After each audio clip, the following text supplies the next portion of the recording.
Hello, hello, hello, and welcome to the Bada Bin program. I am one of your hosts, Dave, and down there in the corner is my pal, Chris. Chris, how are you today, man? Hey, hey, how's it going, everybody?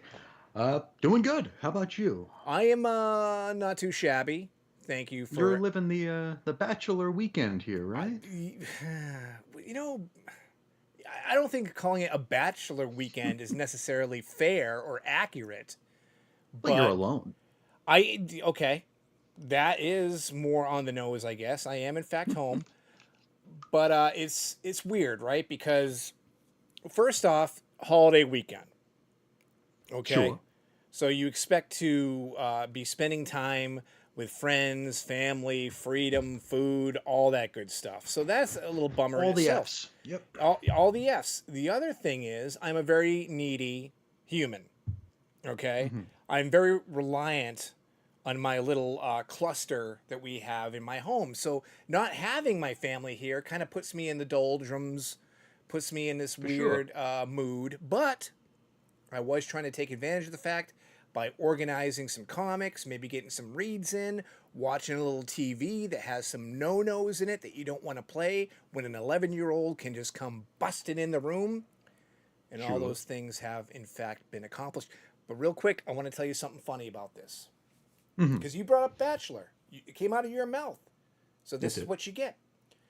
Now, my wife's like, I'm not going to be around to cook for you. My wife is an amazing cook. Mexican, oh my God, man. Freaking chef's kiss, right? One other reason why I'm fat. A woman just knows her way around the kitchen. Uh, she's like, well, I'm going to get some groceries for you so you can survive while I'm gone. Okay, great. hmm Sounds awesome. I come home, I open the pantry, and what do I find in there? Like 8 cans of beefaroni and 4 hmm cans of Chunky's clam chowder. And I'm like, wait, what? I mean, I can appreciate the fact she bought some shelf stable products here that might hmm last a while, but what's she thinking? And she says to me, well, she's like, well, this is how you used to eat before we get together. Bachelor lifestyle. There Yeah, you go. this is how you used to hmm function. This is what you did. You ate out of cans professionally for a living. You had a relationship with Chef Boyardee. He's your hmm ex. You know what I mean? Steamy, steamy love affair. It was a steamy love affair, but okay, so I shouldn't be too insulted. I shouldn't be too mad because I had some beefaroni. It was fantastic. It was great. Oh yeah. Um, Nothing wrong with that. I do have an observation though, and I want to ask you about it Okay. because I found this very strange. Because last night I dug into some of that clam chowder. I love me some clam chowder. I'm from New England, for crying out loud. Stuff's in my hmm veins, part of my DNA. But clam chowder. Can you name another food where it is acceptable, completely normal, uh, to have dirt in it? I didn't know you could have dirt and clam chowder. You most certainly can. Have you never had any clam chowder and had that Nope. little grit, that little I would piece of never eat sand? clam chowder. Oh, I well, would then you're the never eat wrong clam guy to chowder. ask. Yeah, I don't do tuna fish is as far as I go into seafood. Mm-hmm. Okay. That maybe fish sticks, but even then that's kind of All gross. right. Well, Uh, then the regular folk out there on mhm, YouTube in the world understand exactly what I'm talking about mhm. because clam chowder in the name there's clams in it. You get sometimes a little bit of grit Little of the silt. sand, Yeah. Mm-hmm. and it's okay. No problem. I mean, these things live in the Ain't gonna seabed. kill you. It ain't gonna Yeah. kill you. Right, there you go. But what other foods would you consume that's socially acceptable? Oh, it's got sand in it. Eh, it's normal. I'd imagine most of the things we eat have some dirt in it.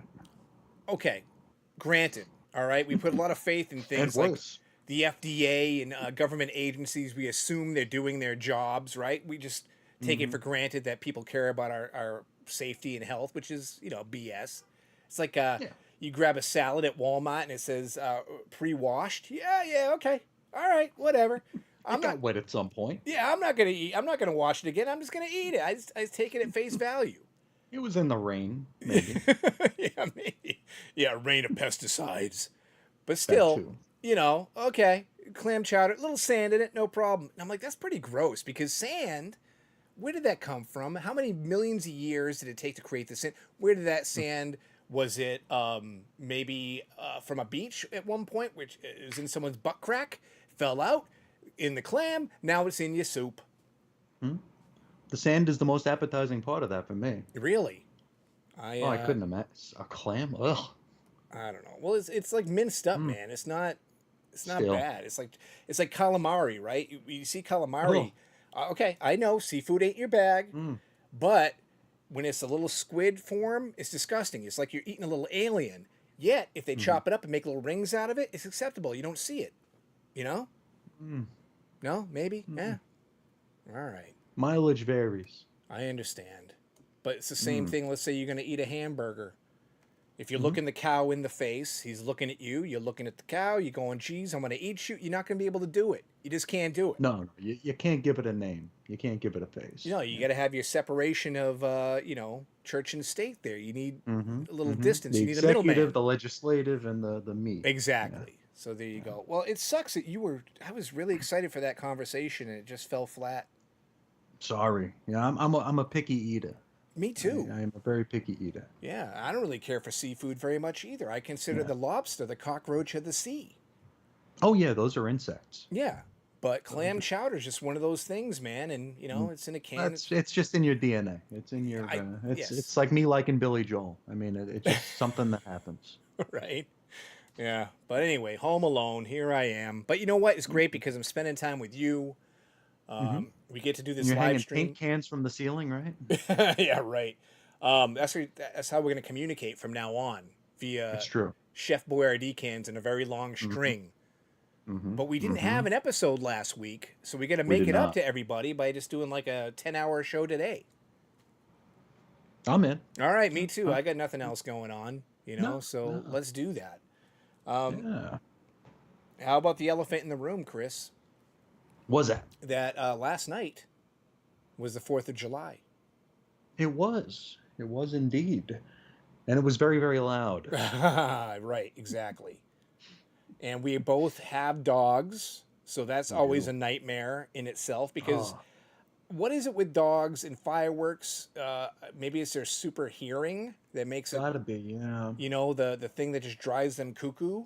But I Mm-hmm. mean, my God, my dog gets skittish around everything. It could be the Yeah. landscapers, Oh, um, sure, a sure. weird popping sound. Oh God, what's going on? I'm like, Mm-hmm. if anybody ever breaks into my house, I'm doomed. This dog's scared of everything. You know what I mean? Oh, yeah, yeah. But you made it through the night. The dogs didn't lose their cool. Yeah, yeah, we did okay. One of our dogs is she's like 5 pounds. She's not scared of anything. Okay. We actually had a bobcat come up to the house last year, and this little chihuahua we have is like throwing herself against the window trying to get to this bobcat. Oh. She's ridiculously stupid, but Okay. but she thinks she can take down a bobcat. All right. Meanwhile, we have another dog. It's we think it's a Chicorgi. It's a Chihuahua Corgi mix, and she is terrified of everything. So around 4:30 yesterday afternoon, we administered the CBD for her, trying to get her through the night, Yeah. and it did nothing. Really? It didn't touch the anxiety. It was because I mean, 5 o'clock in the afternoon. It's the middle of the summer. It's Hmm. still bright outside. Right. It's still bright outside here, and I mean, 8 o'clock. It's still daytime. Exactly. People firing off fireworks at 5 in the afternoon. It's like, what are you thinking? You can't even see them. Hmm. What's the point of this except to make a racket? And sure enough, the first pops, and the poor dog was running crazy. I know you mentioned that you had a surprise left for you in the kitchen due to some of the noises. Incontinence issues. That's what Yeah, happened. She got so scared she pissed herself that in happens. my kitchen. I went to go make a coffee. I'm chatting with you, texting, watching Yeah. TV, doing a bunch of stuff, and I'm like, whoa. What? At least it wasn't in the carpet. Yeah, this is true, but that was Yeah. I was one step Still not away, pleasant. one step Yeah. away from disaster. But yeah, what is up with these people in the neighborhood lighting off fireworks? You know what I mean? I hate to sound like an old fogey here, Sure, sure. but every town has its own fireworks show. Just go to that. You don't Oh need yeah. to light off your crap in the backyard and annoy the living crap out of everybody. Come on now. Hmm. Especially when like 9 out of 10 of them are duds. They're just noise. Yeah. Like you'll hear like the tss, is it? And then pop, and there's nothing. There's nothing in the sky anywhere. Yeah. But you see smoke coming out of a neighbor's backyard. It's like, what was the point of that? What did you gain? Yeah. This is You very just, you just, true. you just annoyed everybody. You know what And they gained? They participated in celebrating freedom, Chris. there you go. Their freedom to make noise. It's against the law, but it's not enforced. Cops don't come pulling Yeah. up on you unless you got like some huge elaborate rig of Oh yeah. fireworks. You know. No, I mean there ain't enough cops on the planet for to go door to door. So It must have been. but I'm sorry, you go, because I was gonna. I no was no. gonna go. Oh, I was just gonna say that my neighborhood was relatively tame until COVID. Mm-hmm. Once the lockdowns happened and everything kind of, we were all locked in. And then when the restrictions kind of wore off and everybody was getting used to being around people again, my neighborhood went nuts with fireworks. Really? Like, because, we missed the 4th of July in 2020. 2020 was 2020. Mm-hmm. Right. But around here, and maybe everywhere, I don't know, I don't go anywhere really, but like between Thanksgiving and Christmas, those fireworks tents were popping up everywhere. Yeah. So it's like people were buying fireworks, and then like the entire month of December, people firing them up every damn night. Mm-hmm. It's just like, okay, we get it. You're around people again. It's okay. Yeah. But ever since then, it's just become the way. And it's, it's what are you gonna do, right? It's a holiday, so it's not, you can't be too much of a dick about it. But brace yourself, grab your ankles, and get ready to go. It's gonna happen every year. All there is. Yeah, and it's been like all week. Not even just last night. Yeah, but tonight's the gonna entire be week. crazy too. Tonight'll be, the whole weekend's gonna be noisy, and yeah, I was gonna say noisy and bright, but they never really do anything. Yeah. It's just gonna be noisy. Yeah. Well, I'm glad that you rudely interrupted me before I got into my sentiments, because it actually is a great. I was just letting lead-in. you catch up to your there. Yeah. Yeah, good. yeah. See, because you brought up firework tents. Now, about 20 years ago, my brother on his street, him and his friends and family would not. Anyway, I said family, but I wasn't involved. Okay, because I don't do fireworks, baby. But they would do a little fireworks show on the street.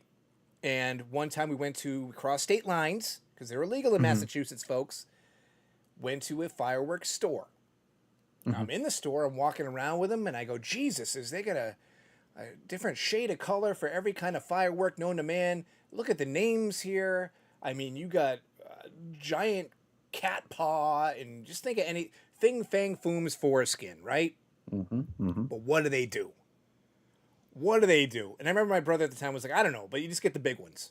The big ones are the good ones. You know what I mean? Bing, bang, boo, pow. There you go.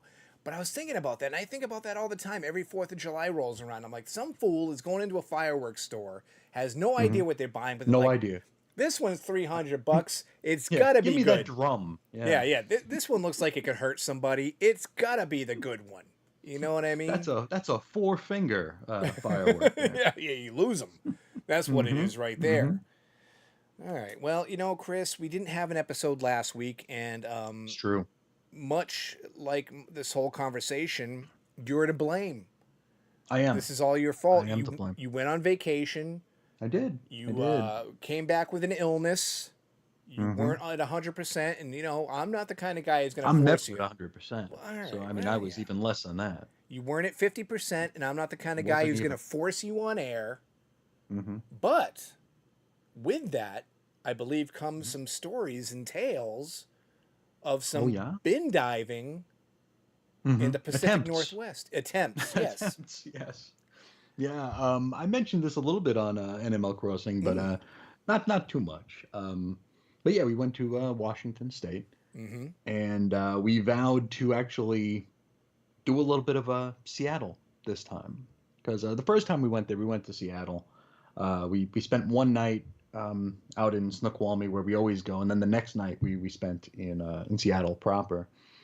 And I will never drive in Seattle again. Ouch. And I mean, hey, they got a system there and it works for them.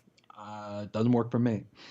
You get to like you get off the freeway or the expressway and you work your way toward the public market. You know, everybody knows Pike Place Market, in Seattle, where they throw the fish, the first Right. Starbucks, all that Hmm. stuff. Um, as you're approaching that, like you're getting closer to the shore, so like you go down and like you're on hills and you're going down, you're going down, you're going down, and like there's a stoplight every 5 feet, it seems. So it's like it's insane. People riding on bikes, going back and forth, flying in front of you. They're used to it. I'm not. Um, a lot of hotels there. Our hotel was right there on the shore, and like valet is underground. So like as you're driving, valets are coming out of these ramps. And it's like, where the hell did they come from?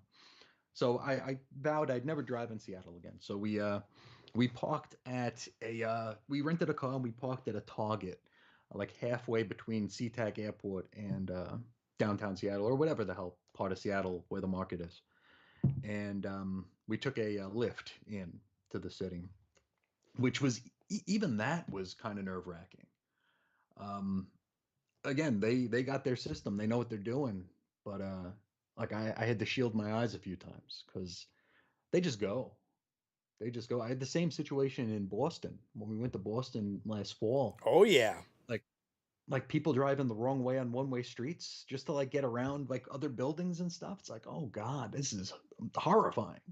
We didn't even rent a car there. It was just all, car service.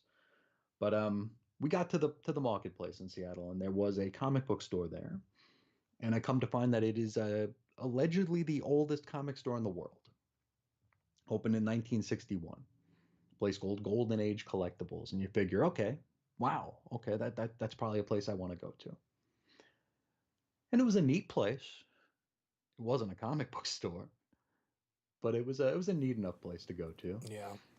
Um, we get there, and like when you're walking in, you wouldn't know it's a comic book store. It's like the first thing you see when you walk in are printouts of movie scripts, Huh. like up on on like a little platform sort of thing, and a bunch of the like the blind box stuff, like the Hello Kitties and the Tokidokis and whatnot. All that kind of stuff was there. Wallets, bags, posters. And then if you go like deep, you'll see like this week's releases, Hmm. on a wall. Then you go a little bit deeper, and you'll see trades on the wall. And I wasn't there for either of those things. I was there to dive into a bin, Right. and I find the bins. There are I want to say there were 9 short boxes, like three, three, three, and that was it for what was accessible. Wow. And so I'm like, okay, I'm still looking for some Batman stuff. So I go to the Bat stuff, and like the oldest thing in this box is like a year old. Like, oh, this is not a good sign. Yeah. No. No. No. And No. we talk about prices and how Yeah. weird prices are and how region specific they can be sometimes, but like Sure. everything was like it was $6 to $10. And paying cover price for some of these would have been, I don't do that. You're right. We do the mail order, so it's like I don't pay cover price. Um, so that was disappointing. But I go to the counter because there are these like banker boxes behind the counter, and there are comics in them. So I go up to this guy and I'm like, hey, do you have any Bronze Age Batman? And he looks at me like I got 3 heads. And he's like, what is that? Yeah. I'm like, Bronze Age Batman. He's like, is that a statue? I'm like, no, comic books. And the poor guy, I mean, and he's like, okay, so it's called Bronze Age Batman. Let me check. And I'm like, no, it's. Mm. And then finally, another guy came over and he knew what I was talking about. So it was like, okay, somebody knows what's going on here. But I was just gonna leave. How old is the And guy? Was he like our age or young? the guy who didn't know, he was Yeah. Yeah. probably in his 30s, probably in his 30s. Well, that's unacceptable. Right Yeah, there. yeah. Holy moly. Especially, you don't know what Bronze Age Batman is when you work in Golden Age. Whoopsie. This is the coolest thing I got there, by the The way. bag. Oh Uh, yeah. but yeah, you can see here since 1961. Mm. Yeah. But I felt bad for the guy because I mean I'm clearly not their target, market. I'm not the one who's going to be paying their rent. That's fine. But it was just a little disappointing that you go to allegedly the oldest comic book store in the world, and they got a guy who doesn't know what Bronze Age Batman is. So, real quick though, you Google it Hmm. before you go, I Yeah. assume. Well, I got some recommendations on the Twitter machine. Oh. You know. So people lied to you. They just bold-faced No, told you the I store think rules. I think they no. I think Uh-oh. they just Googled it for me. Ah, okay. All right. And It was someone like, hey, saw anybody know these places? Like, okay, comic stores in Seattle. Found one. There you go, yeah. pal. Go. Yeah, they're like, "Oh, look, there's a picture. There's 9 bins in here stacked up. They got to have something in those They bins." gotta. There They you go. gotta. Recommendation But, solved.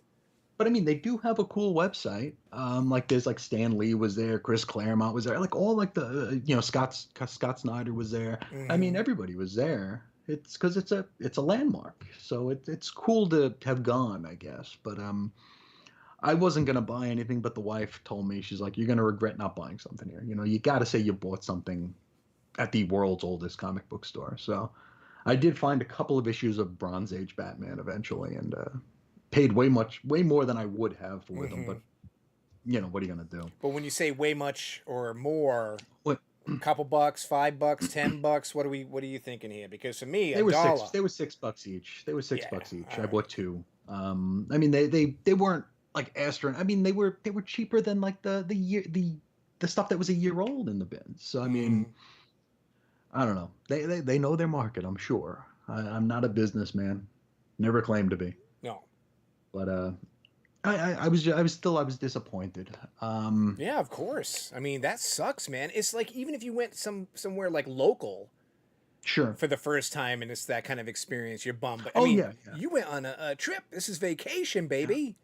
You Mm-hmm. know? And of course, beyond all that, supposedly the world's first comic shop and Yeah. golden age and this and that. You think Mm-hmm. now I've never been to keeping in that theme of golden, but isn't there Golden Hmm. Apple Comics in like California and stuff? This is like this Maybe. heralded comic shop, destination, what have Yeah. you, and Mile High, Midtown in oh, Manhattan. exactly Midtown. But anyway, Midtown. Midtown wasn't great. no, it's not. But I mean, still, like the billing, the amp up, the ramp up, Hmm. everything is huge. You expect to go in Oh there yeah. and not find a couple blind bags and Sure. call it a Sure. day. And Oh again, yeah. the best thing you got was the Was the, the bag. the bag that you The overpriced ephemera. comics were in. Yeah, Yeah. exactly. There you go. That Yeah, I sucks. even yeah, because my when I went to college, Mm, my school was in Indiana, and we flew in. Well, we were supposed to fly into Fort Wayne, but mm.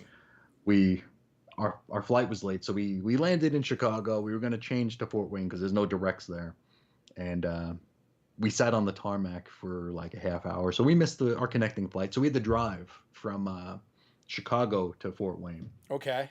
and which was a real pain in the ass. And DCBS was there in Fort Wayne, Indiana, the place that I've used for Jesus 15 years now, Hmm. or 13 years now. And so I went in there, like, kid in a candy store, like, ooh, this is the place where I shop. Right. Oh God, dude. Very disappointing.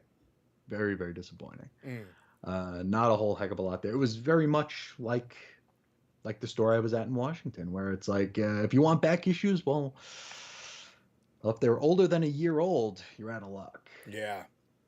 It was unfortunate, but You know, maybe comic shops sometimes are like restaurants where the hole in the wall kind of joint is the best joint.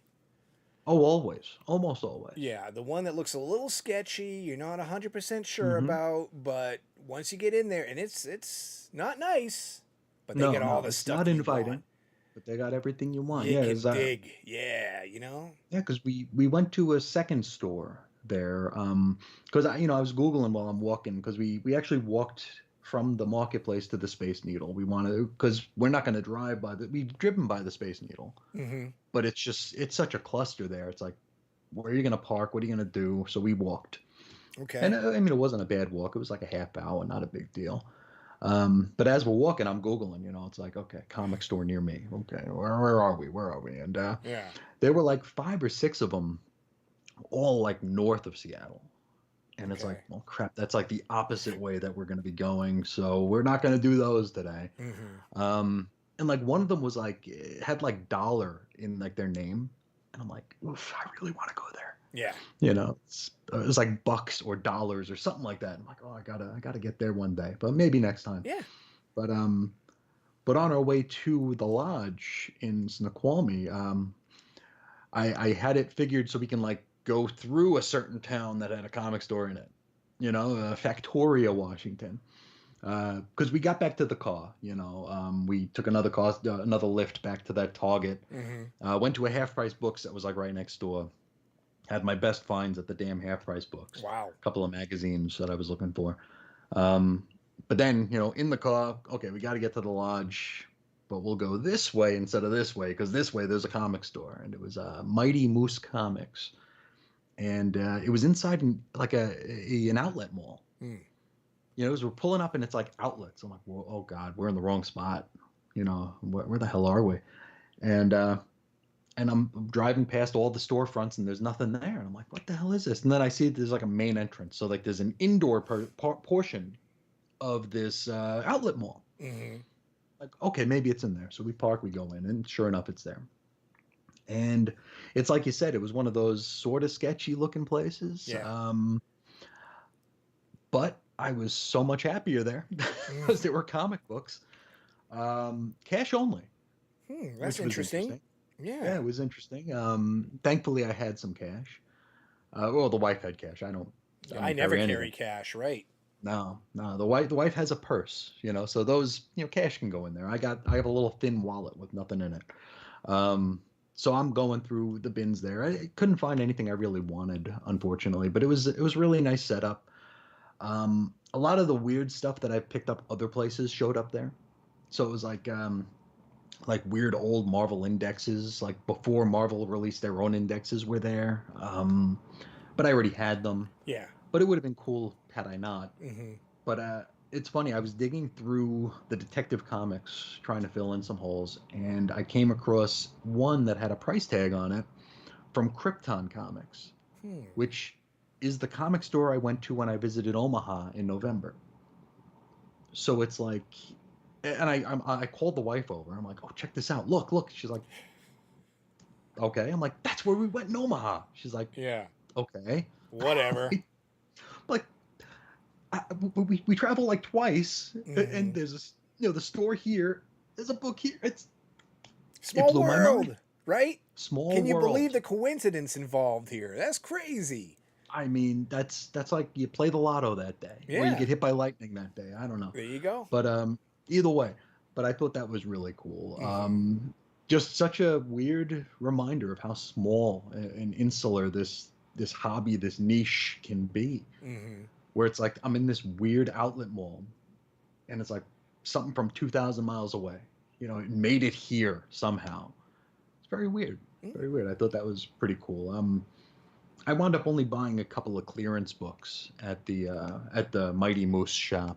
Some Multiversity Teen Justice stuff that I'd never pay full price for, or even the DCBS price for. But for $1 each, I can scratch my Titans completionist Yeah, itch. I sure. guess. Yeah, But totally, I didn't man. want to leave empty-handed.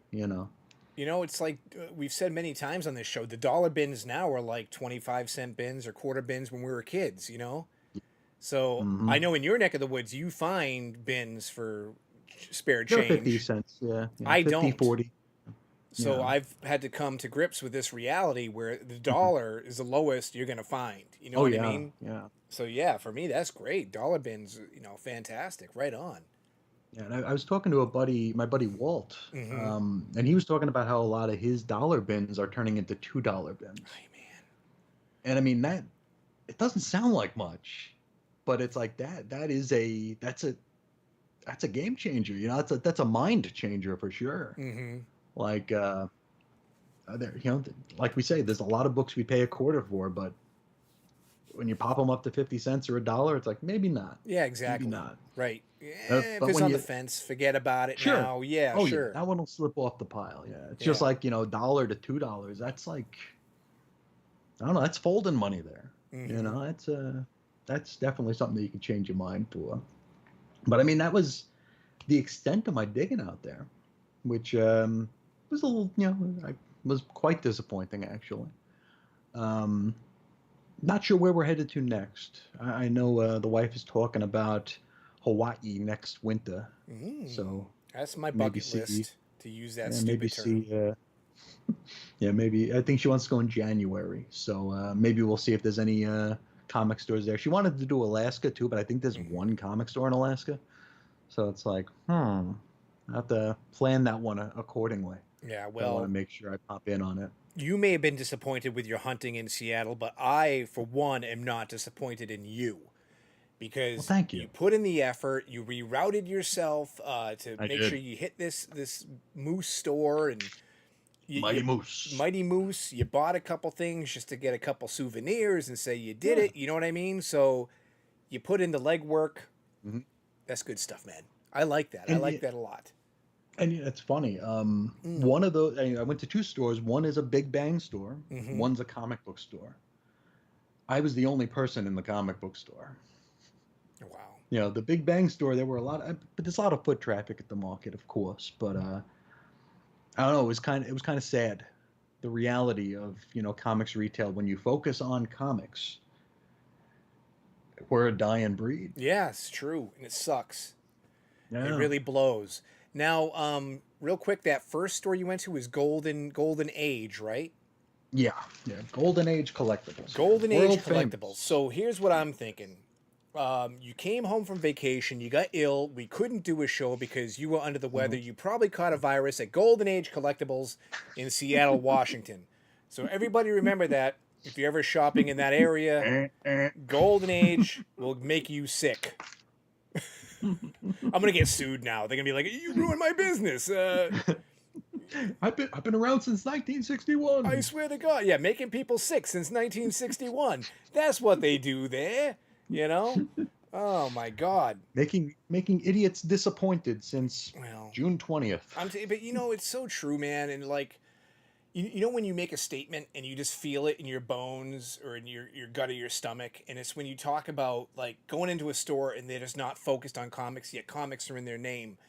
Yeah. And I understand it's like, it seems like a grumpy old man problem or complaint, especially with the state of the world nowadays with collectibles and everything else. Sure. I get it, I get it, I get it. It takes up a lot of real estate to have that many back issues. Oh yeah. But my God, now, because, when we were younger, everybody had back issues. But now when you find a Oh yeah. store that has back issues and they're reasonably priced, Special. dude, it feels so good. Like everything, like hmm everything aligns, and you're just so Oh full of yeah. joy. It's a fantastic feeling. Oh, definitely. And I guess we took it for Definitely. granted when we were kids how good we had it, huh? It's true. It's Holy true. We never. I moly! mean, who thought it was going to change? I remember like in the late '90s when I returned to the comics fandom, Mm-hmm. and I remember getting so annoyed at all the manga in the comic store, and I'm like, oh man, this stuff's taken over, because like in the early '90s there was none of that. Right. It was all comics, and then going back into the shops in like '97 or so and seeing like the anime VHS tapes that are like $40 for 2 episodes. Like, what the? Okay, okay. Yeah. And it's taken space away from comics. And I was like, it was before I discovered that I enjoy manga. But I remember being so annoyed by it. And then it's like the card tables came in. Mm-hmm. It's like, oh boy, they got rid of 16 long boxes to put in a table. Don't like that. Don't like that. It's then the arcade machines come in. Oh, geez. Yeah, Arcade it's just machines? What are you talking oh about? yeah, Really? oh yeah. That's yeah. This they got to do what they got to do. I was gonna say you You had me know. nodding my head. I'm like, yeah, yeah, that's right. Yeah, And you're like, then they brought in pinball. Wait, what? Huh? yeah. What the No, hell are you talking about? Gotta keep them doors open, man. Yeah, And I guess. Jeez, I'm thinking you're gonna go, yeah, Funko Pops, boo. oh Instead, well, it's yeah. I missed the most obvious one. I know. And Yeah, then yeah, you're talking about freaking bringing in Contra or something like, yeah. like what? Operation Wolf. Yeah, Yeah, Altered Beast. Oh, yeah. damn it! Come on Rise from your now. grave. Yeah. Yeah, no arcade machines. No, I'm not. I don't think I've been to many shops that brought in. They brought in Keno. They brought. There's like an illegal gambling ring in there. The bingo tumbler. There you Yeah. go. There's cockfighting over here. That's what's happening. Any way to make a buck. Any way to keep the doors open. There's the Elodie man right there. Yeah, right. Whatever it takes. But yeah, man, few and far between. Now, I don't know if you have anything else you want to add about your vacation. Do you have anything Um. notable that you'd like to tell us about your time away before you got violently ill and let us all down? Yes. No, it was very very pretty up there. Oh, great. Yeah, we stay at the Salish Lodge, Mm-hmm. right off of right over Snoqualmie Falls. If anybody who's watched Twin Peaks, the opening theme, you'll see a waterfall. That's the waterfall that I stay at, and oh, it's just lovely there. Great food, amazing food. Had a filet mignon there that wakes me up at night. Just amazing stuff. I'd recommend it to anybody. It's a good place to go, and it's away from everything, so Right. you don't got to worry about much. You know, We you did send me a hmm, picture of a Cadbury cream egg cocktail, that's right. but That's it right. didn't look anything Cadbury cream esque to me, and it kind of threw It me tasted off. like it. It It did. tasted Okay. like it. Yeah, yeah. That's one thing because I wasn't even gonna try it, but I know your Mm-hmm. love for them, and I'm Oh like, ah, yeah. I gotta try it. Gotta try it for Dave. Um, yeah, Vacation Chris. I don't drink unless Mm-hmm. I'm on vacation. Right. Vacation Chris will drink. And as I don't like the calories, but I don't count calories when I'm away, which is I'm still working that off now. I've got a little bit of a bloat that I'm Mm-hmm. trying to work off, but yeah, the Cadbury thing was delicious. Very strong, very strong. I don't have tolerance for much, Yeah. but it was very strong. The next morning we did. They have this. It's called like the country breakfast or something. It's like 6 courses, and it's phenomenal. And I got it with we had mimosas going the whole time. It was a good time. Well, you know, Good. I guess I can add this about your vacation before we change Hmm. subjects here. You are a very stressful traveler. You're always stressing yourself Oh out about yeah. leaving, about the whole Oh yeah. process. You only go on for a I'm few nuts. days, but man, you were pulling your hair out Oh over the nuts. trips. So you're Mm-hmm. there, you're in the moment, you're talking about mimosas and breakfast and Cadbury cream egg cocktails, Mm-hmm. filet mignon. Did you get to relax? Did you feel good? Right before we left, it's like I Oh, finally felt vacation, yeah. and it was like the morning we were doing breakfast, on the Mm-hmm. third day, and it's like, ah, this is nice, and it's like, ah, damn it, I could get got to get in used the to car this. soon. Yeah, Yeah. yeah, it's like I Oh, got to get in the wow. car soon. And they do this tradition there. We a couple times ago when we went, we there are trails and paths everywhere, and we wound up on one that took us up this hill Mm-hmm. to an apiary, beehives, Okay. because the lodge has their own beehives. They source all their own honey there, so like a lot of their meals, a lot of their drinks have their honey in it. Mm-hmm. And we got chased out of there. It's like, but the trail took us here. Like we weren't trespassing, but we Mm-hmm. got yelled, you're not supposed to be here. But they have this tradition there for the breakfast that they give you these biscuits that are ridiculous, and then they do this thing called honey from heaven, Oh. which is supposed to show it's supposed to kind of jive with the waterfall. And usually, like, you have your biscuit, and they get the honey and they like lift it up, and then it drips down on your biscuit. Mm-hmm. This time we had a guy who was probably like 6'3", and he did the honey. He started all the way up Yeah. and came down, and boom, bullseye right on the damn biscuit.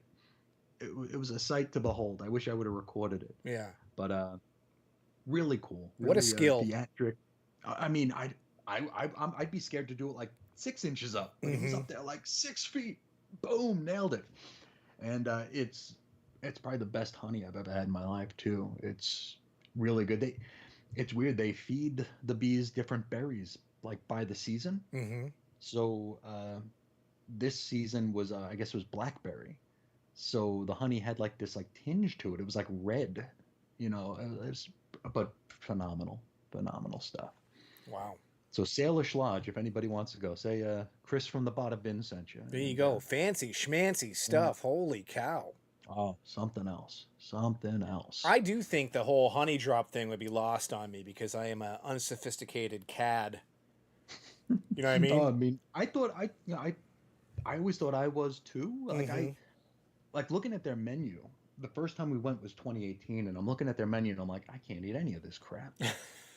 It's like where's the chicken strips? Where's the hamburger at? Yeah, yeah. You have hot dogs? What's going on here?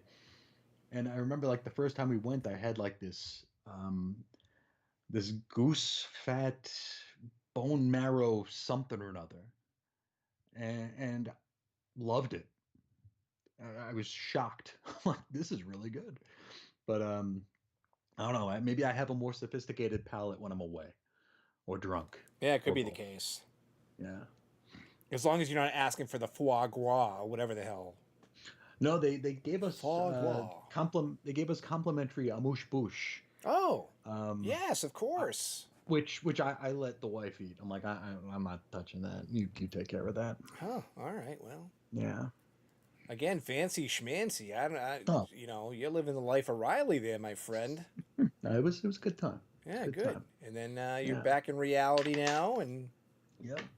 It was a nice gentle return to reality too, because the whole flight home they were mm-hmm. just putting drinks in my hand the whole time. You're I'm like, like, hey, I'm okay, still on vacation. right? I Might don't as count well. calories till we're back on the ground. There you go. So Go for it. I mean, right on. yeah, Oh, yeah. good. I actually had to I had to cut them off from giving me. Oh, wow. They're like, what's your drink? I'm like, I don't know. Yeah. Like, what flavors do you like? Fruit? I don't know. What do you got? So I had about a half dozen screwdrivers on the way home. So. I don't drink either, but had they asked me, I probably would have said something like, do you have anything that tastes like um, rusty nickels and pocket lint? Something Delicious. resembling an old English 800, please? Yes, I'd like to eat a shoe. Yes. Do you have anything that's like malt liquor mixed with blood? That would be Yes. fantastic. Give me something with a Slim Jim in it. Yeah, that just sounds delish. Oh my god. Now, excellent vacation story. Excellent time on Yeah. vacation. The hunt was a little lackluster, but Yeah. I will Yeah. say if there's anybody out there on the face of the earth that's had a successful hunt while on vacation, changed their life, made them feel good, Mm-hmm. and was the peak, the complete paramount experience of their vacation, they are free to let us know at badabinshow at Definitely. gmail.com because we always want to Definitely. hear from you. Absolutely. But the hunting ain't Absolutely. done, Chris. The hunting ain't over. Because Never over. while I was wallowing in my lonely and sad can of processed pasta paste here, Mm-hmm. you Mm-hmm. decided it's the 4th of July. What am I going to It go do? is. Hit some sales, dig in some bins. So tell us Absolutely. what you found. Tell us how yesterday went bin Yesterday was diving. very hot. Oh, well, It was very, very hot. yes. Okay. And it was what, It's Arizona. It 110 or was something? it was 113 yesterday. 113. Oh, okay. Thank you. Yeah, yeah. So today it's 114, which Can you it's tell? not going to. Is that 1 degree Uh, just like the tipping point? You're like, whoa. it's weird. It's weird. Yeah. Like there's a difference between 109 and 110. I don't know if it's mental. It's probably mental, Mm. but it's like you can. It's like oh, it's bad. But Yeah. I did venture out. We have some stores here that were doing like big dollar sales, half price Yes. in the Yeah. back issue bins, I love it. which I've complained about Free Comic Book Day as being like the only day people go to comic book stores. Sure. I mentioned a little while ago I was the only guy in that one Mighty Moose shop. Mm-hmm. And usually when I go to a comic book store on a day that isn't a sale day or a day that starts with the word free, I'm usually the only person there. On the 3rd of July, I was in a comic store and I was the only person there. Yeah. But the 4th, it was crowded, and comic shops aren't really known for their smell, or they are known for their smell, Oh, boy. but not in a good way. Yep. Add to the fact that it's 114, 113 degrees, and that is not good, No, not fun. no. Um, 'Cause I mean, it was like a 45-minute drive for me, so I'm sure I wasn't smelling great, you know. But it was just not great smells. What the hell are you talking about? You're in your car with air conditioning. It's not like you were trekking via Camelback or like Still hot. in a horse and Still, oh, buggy. I sweat like crazy. Oh my gosh, man. It's my mutant ability, my mutant metabolism. You know, Okay. I sweat constantly. All right. I'm I'll take your clean. word for it. I'm I'll. clean, but I sweat. Um, All right. So you're stinking up the comic shop. You're some other yeah, some other people were stinking it up far worse. I tell so you. it's like the green vapor in the cartoons that kind of gets all wispy, Kind came of. around, hooked you up in the nose, and pulled you. Oh, dude. Yeah. You know the shop I went to, and this is sad. The shop I went to on the day before yesterday. What was that? Wednesday. Um, as I was walking in, I noticed a sign on their door with hygiene rules, like the expectation of a person who goes into the store. You That's the know, first I've ever heard of that. dude, I've never seen it before. Wow. I felt so bad seeing it. I felt bad for the store. I felt bad for the people who might have to, I don't know, who might take offense to it. It's just a real bad deal. But it's like, as people who go to comic book stores, I think we kind of understand where the shop might be coming from. Um, it was tactful, but it was still, you know, kind of embarrassing for what we like to do and where we like to go. But I went to the store yesterday and I was in the bins, and you know, on NML the other day, I was talking about buying the Harley Quinn book.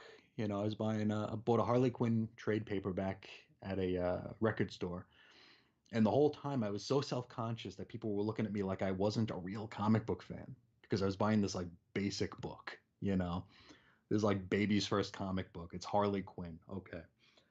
I get the same sort of feeling when I'm in a bin and I pull my phone out to look at my lists. You know, I got my little Microsoft OneNote, whatever the hell, where I have the books that I'm looking for on it, just typed in there. But every time I pull out my phone to look, I'm afraid that people around me think that I'm looking like on eBay. You know, like that I'm like literally a prospector panning for gold Yeah. because we do run into them, and I Of ran course. into two of them yesterday. Oh. Because the shop I was at, they put out probably 20 long boxes full of dollar books that are from their warehouse that don't usually come out. And I'm in there looking to fill holes. You know, I was in there looking for friggin' Hawk and Dove. Who the hell wants Hawk and Dove? Nobody but me. So I'm in there looking for like silly stuff. Azrael. I'm picking up Azrael issues, which I know are terrible, but I picked them up anyway. So I'm in there just picking up whatever. But there are people in there who are like the prospectors panning for gold. Like they're pulling things out, they're pulling up their phone, and they're like, "Well, this one's okay. This one's $5." It's like you're in a dollar bin. What are you doing? Right. Yeah, I Like know. they're literally looking for wall or behind glass books in there, Yeah, of course. and it's like, come on. So it's another one of those sad realities that I think we as just regular bin divers face Yeah, sure. anytime we go to the bins. Where like they're actually asking the people behind the counter, will this be a good investment? Yeah. You know, It's like you're paying $1 for it. I got something to say about that, but before I do, Hmm. here's something I think is interesting about the rules, the hygiene rules you Hmm. saw posted outside the shop. Oh yeah, yeah. So you saw it and said, "All right, well at least it was tactful and it's done in a considerate way, and you feel bad for the poor people that would they're talking to." But what about Yeah. those people that they're referring to? When they go up to the store, they see the sign. Do they kind of stop and go, "Ah, that's me. That's a great question. That's That's a me. great I got to question. I don't turn know. around I can't go in there now. You know what I mean? No dogs allowed. Yeah, like what Yeah. what or they just say, you know what? They can't be talking about me, and they go in anyway. So I mean, I don't know. I think that's a very I, awkward scenario. I want, because you got to wonder about self-awareness in that kind of a situation, Mm. right? Like if it takes a sign to trigger you to sniff, Well, even maybe then maybe you're not, you don't have the self-awareness to begin maybe you with. don't know. Yeah, Hence yeah. why they need the sign. So, it's Yeah. almost like I don't know, man. It's like one of those things like okay, I work in a place where there's food, right? And people can Sure, sure. they can disperse food themselves. People still steal Yeah, food. You can put up a sign yeah. saying "Don't steal food." People see the sign, they do it anyway. So And don't flush diapers on the toilet. yeah, yeah, exactly. Little inside tidbit there, but still, if you're oblivious to the fact that you reek, you stink, you're dirty, whatever, Mm. a sign, you're gonna see it and go, yeah, yeah, whatever, and you're gonna go in anyway. So then Yeah. Yeah. I don't know what if it's a happens? deterrent Does someone necessarily. at the Yeah. store walk up to you and go, "Excuse me, sir, I don't believe you saw the sign posted there about They're your one of those hygiene"? wands going around you. Yeah. Yeah, yeah, exactly. Like, this whole thing is just interesting. I don't know. I But think they sell those wands on at Shopper Image or something, right? It's like yeah, you maybe. stink. Yeah. Right, instead of a breathalyzer test, they're like doing a little sniff test. Yeah, But it's like lift your arm, please. yeah, exactly. Right. Instead of metal detector. But and I don't know if I've mentioned this on this show before, but there was a time I was at the bins and the guy was actually using his like Laptop, right? no, no, no, this one was his phone, but I don't Okay. want to say the name for Apple because I don't want to wake up my phone. Oh, gotcha. But he'd be like, "Hey, Star Trek, oh Yeah. no, Star Wars '87. Is there a first appearance?"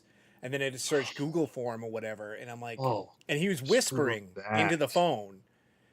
Because at first I'm like, is he talking to somebody? Like, what's going on? But Yeah. he was just checking issues rather than using his thumbs by whispering sweet Yeah. nothings to To his girlfriend. Siri. Yeah. So yeah, but that's it's crummy. And there's like different apps you can have too that like have barcode scanners. And there are resellers that will just scan the barcode, so you just hear an incessant beep, beep, beep, beep, because they're looking for something that might have value to flip and Yeah. sell. But that's the worst. That's like, you know what? I'd rather be next to that stinky person with no Oh yeah. awareness of their filth Yeah. than someone just Then a flipper. a flipper or someone looking on their phone Yeah. because they want to. Again, they think they're getting something for nothing and whatever. Like you open your spreadsheet, I open CLZ, Yep. but yet again, we feel awkward and strange Yeah. about it because we don't want to be accused or even not even Or look, accused. they're just looked at. Yeah, yeah, Just like, looked at oh, as look at that guy, yeah, no. because the people, the poor people behind the at the register are like they see this every day. Oh yeah, They sure. see someone in there trying to get rich off of dollar books, and Hmm. it's like, Yeah, I know. they're in the dollar bins, dude.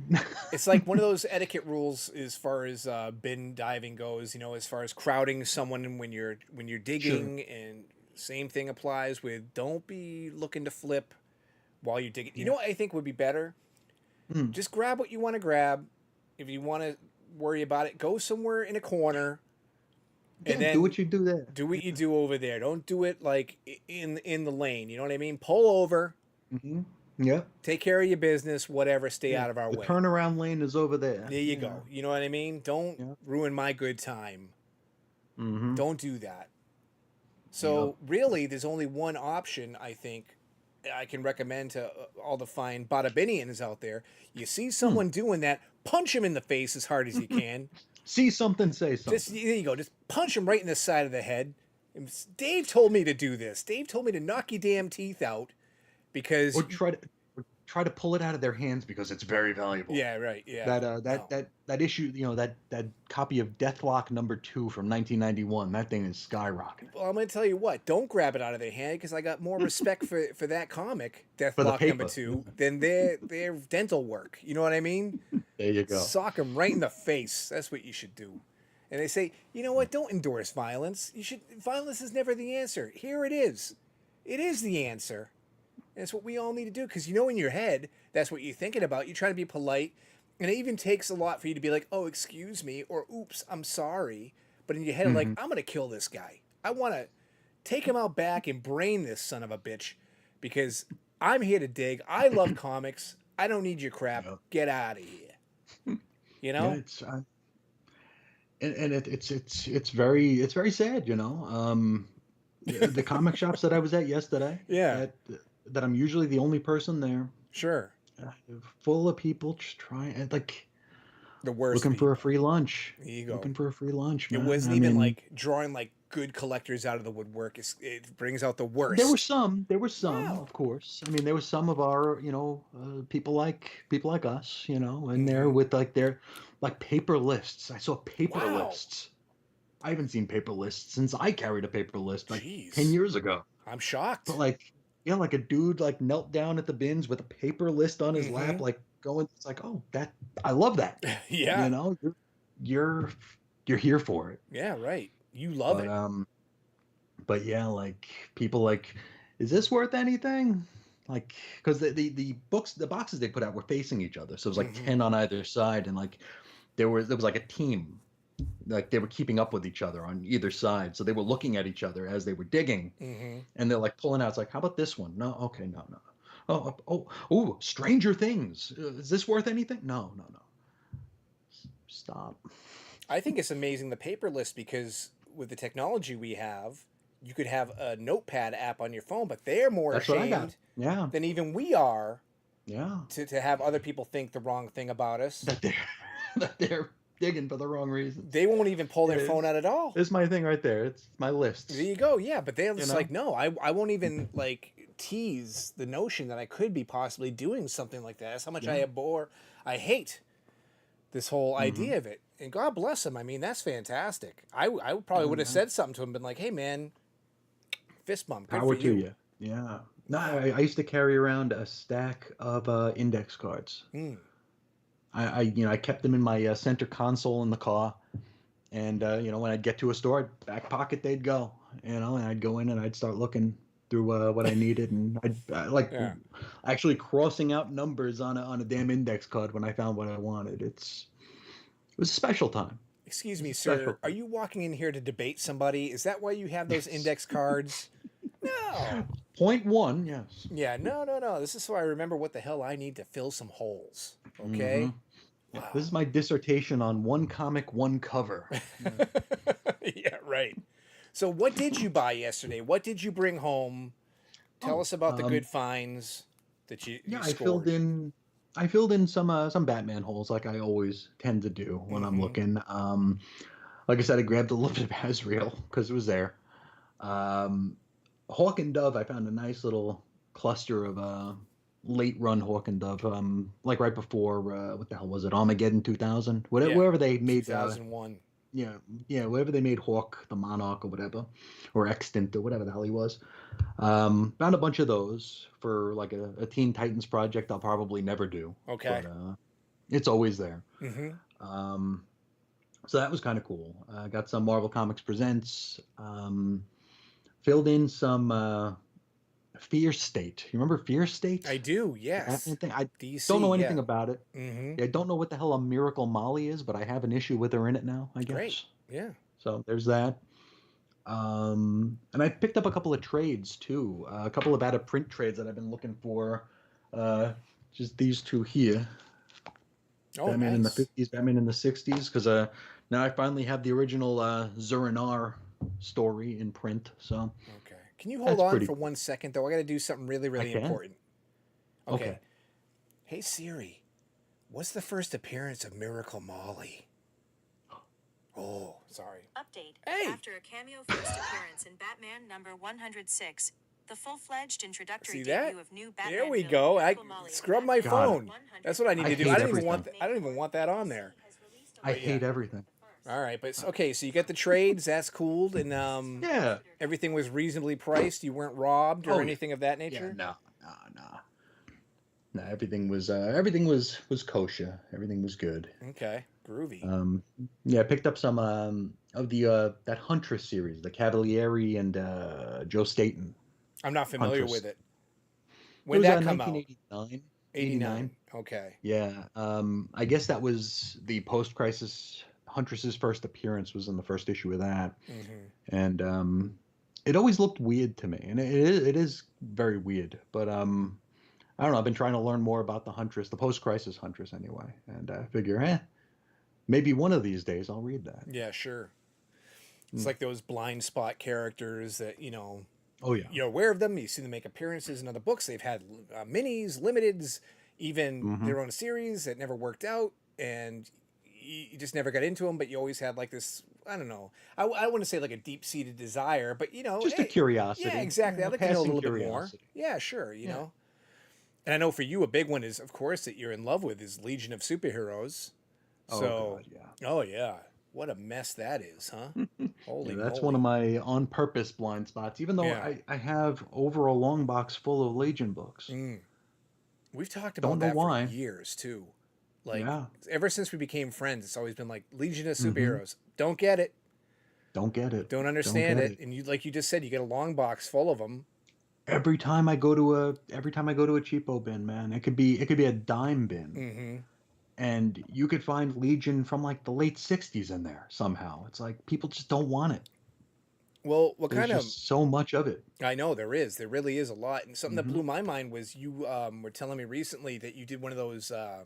What is it, like one of those gimmicky things where they say you fill this short box and everything in Oh it's yeah, like yeah, yeah. $35 or It was whatever. like $30 to fill a short box or Yeah. whatever, and yeah, like you see that, and it's like, oh crap, that's awesome, Mm-hmm. And then you get into those bins, and you're like, all right, well, Not so I great. already have this long box. It's Yeah. already paid for, so I got to fill it. Mm-hmm. And you get like a third of the way through it, and it's like, okay, that's some good stuff. And then it's like, how much early '90s image do I need? None. So what else is in these bins? Legion, Legion, Legion, Legion. Yeah. Tons of Legion, and spanning the gamut. Late '60s till now, all Legion stuff. Yeah. Legionnaires, Rebels, Legion 93, 94, 95, all that stuff. Valor, all the Legion and Legion accessories, Yeah. they're in these bins. And You yeah, paid some 30 of them came home bucks with. and you didn't even read it. You're just like, whatever. Nope, You just nope. needed them for the weight. That's all you That needed, was you it. know? That was it. Wow. They were filler. They were Mm. filler. It's like, oh, Superboy and the Legion. Maybe that'll be fun. Yeah. Yeah. I love the Showcase Presents trades from DC, the black and white reprint ones. Oh yeah. And the first one I ever got, I got it at an Ollie's, believe it or not, Mm-hmm. for like $3. And I bought it Sure. just because I was like, oh, I really want to check these out. And it was Legion of Superheroes. Mm-hmm. And I read like the first 20 pages. And I'm like, Yeah. maybe I should get though. spend a little extra money and get the one targeted more to me. And now I have tons of them. But Mm-hmm. yeah, that one, it was my first. But my God, it has been unread for years, just sitting in my spinner rack over there. Like, Yeah. and I mean, I love superheroes. I love mainstream comics. You would think Sure. it'd be something I could sink my teeth into, but I don't know, man. The concept, everything else, There's and too many characters. too many. It's far flung future. I just can't. Keeping track of all the concepts that have been, shuffled and moved and everything else, and it's And like how many times it's been rebooted, and like exactly, how little bits of it are taken into the future, but some of it are. yeah. It's. People say the X-Men are confusing. Mm. Legion's a little bit more confusing to me. Yeah, well, that's definitely the blind spot book for me, and I would be like you. I'd be way more inclined to buy the Huntress mini There from you go. 1989 than any Legion book whatsoever. I probably would have walked out of that store with that book. I mean, that box half empty. I probably should have. Yeah. Yeah, I'm trying to think. My first showcase book was Booster Gold. I got the Mhm. Booster Gold showcase, and I was working at a place where I had to pass through security to get to work every day, and I'd have that book with me. So like, it was a temporary gig. So like the last like 3 months of the job, one of the security guards is a younger dude, and he's like, "Hey, Booster Gold!" Like every time he saw me. I brought the book with me like twice, Uh-huh. but till the end of time, Booster Gold. Yeah. So Just I'm like Booster that Gold then, with the yeah. accent and everything. Yeah, yeah. Okay. Booster. Booster Gold. All right. Mm-hmm. Okay. I didn't know he had a southern contingent of fans in particular, you know? That's true. And funny That's enough, true. because he, in certain iterations of Booster Gold, he ties into Legion, right? He does. So He there has the you ring. go. Yeah, he has Biggity the bam, ring. biggity boom. There you go. It all comes together. Mm-hmm. Well, I'm glad you had a good hunt yesterday. That's nice. I mean, Yeah, yeah. nothing's better than running out, despite the fact you almost melted into the pavement just by It was stepping hot. outside. Yeah, exactly. But Yeah.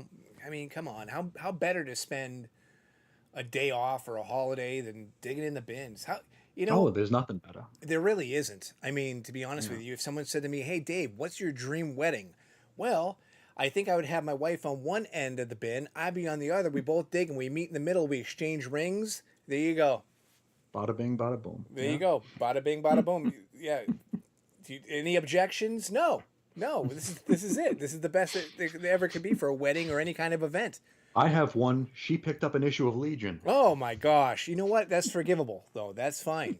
That's okay. It's like, I don't know, man. I think I got to change the subject because I'm going to start talking about Legion way too much and I know nothing about it. You know what I mean? She picked up an issue of Harley Quinn. That, I don't know. That's Written by Teenie Howard. Oh, that's on the fence. I don't know if I can forgive that, but still, comics are love, man. Come on now. So you spent your day hunting. I, however, ended up doing some organizing, which did. unfortunately for me, everybody, it's like when you're about to eat something and your eyes are bigger than your stomach. Mm-hmm. You think you're going to be able to get all these things accomplished, and oh my God, I have 2 days to myself. Good Lord, the things I'm going to be able to do. No. No. My wife, speaking about the love of my life, my wife picked up a couple of file cabinets for me. It's been my dream, dude. My absolute dream to eventually move my entire comic and magazine collection into file cabinets. Why? I think it's an amazing way to be able to access your books whenever you want. And especially, let's say, for example, your podcast, No Man Lands Crossing, NML, which is hard to say for me today. Anyway, Just say animal. Animal Crossing. There's nothing that would mix up with that.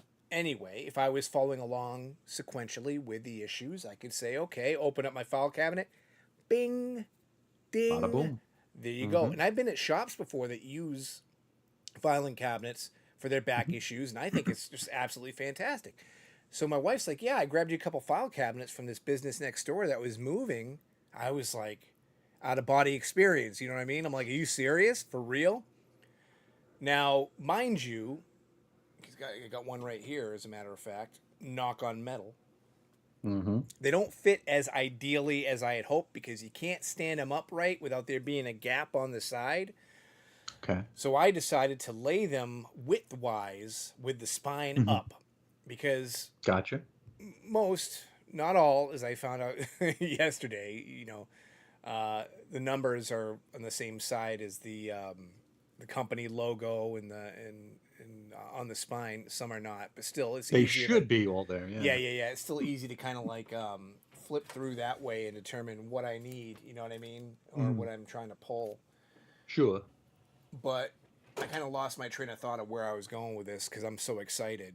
I'm like, am I talking about how happy I am to have these, or am I talking about how much of a pain in the ass it was to start filing things away in them yesterday?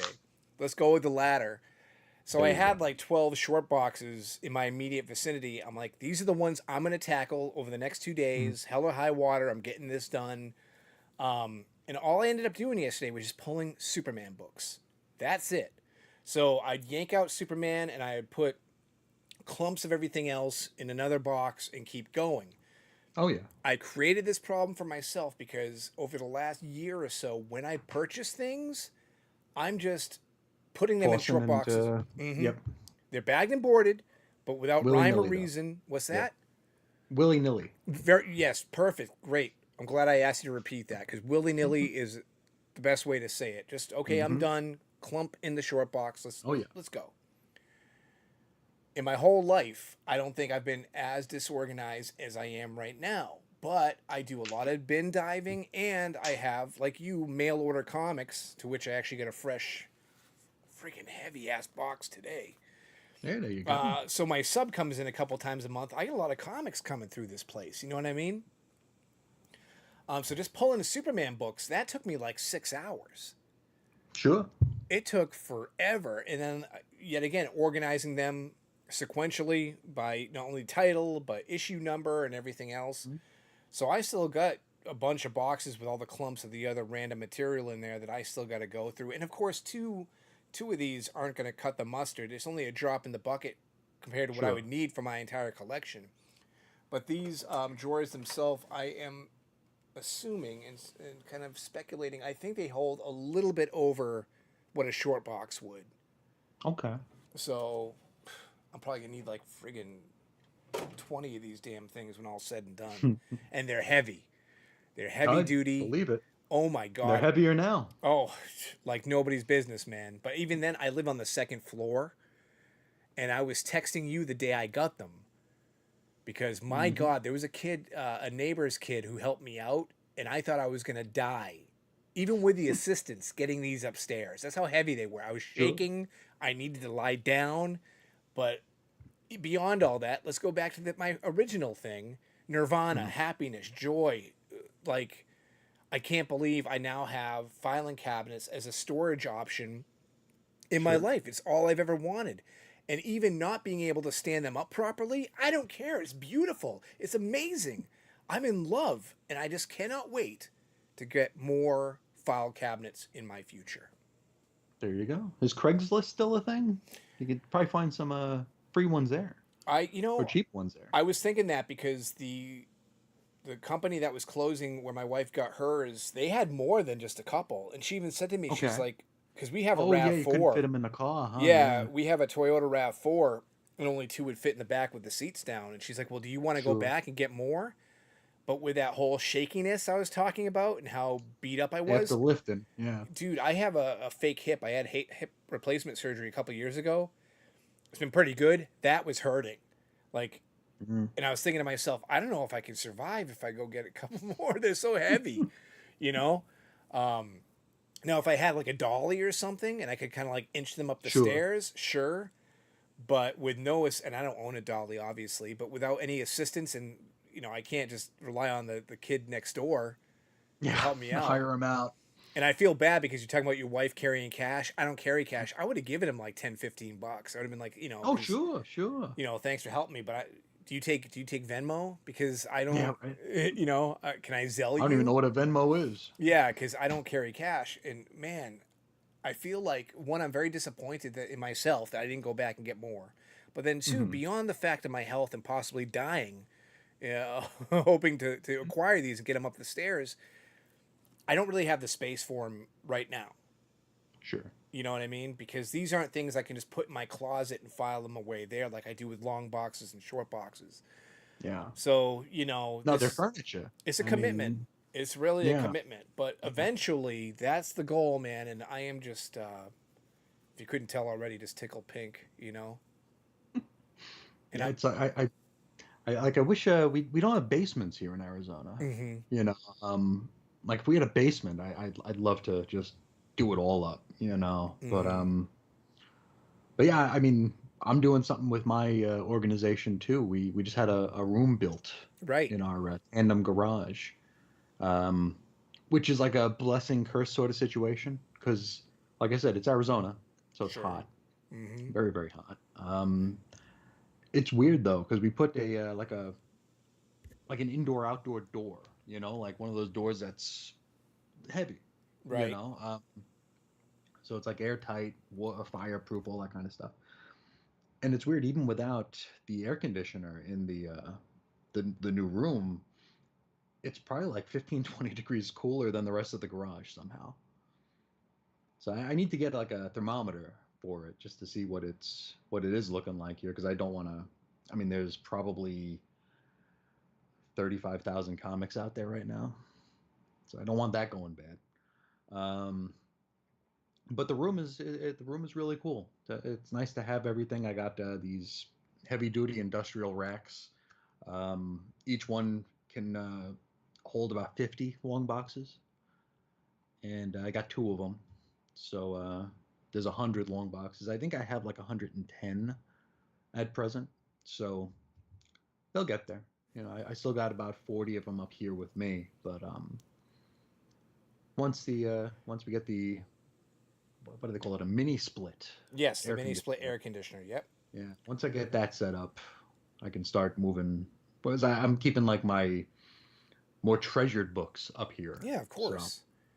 Well, you yeah, so failed I to got. mention the reason why you did that room anyway was you're afraid your ceiling was going to collapse Oh from all the God, dude. weight. Yeah. Yeah, because I keep all my stuff on the second floor because Mm-hmm.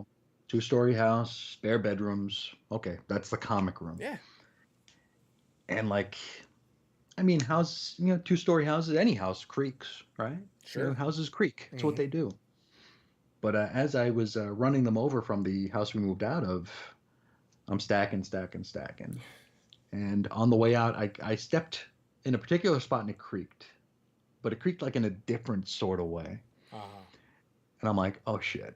Yeah. Okay. I'm gonna be in the garage in a second.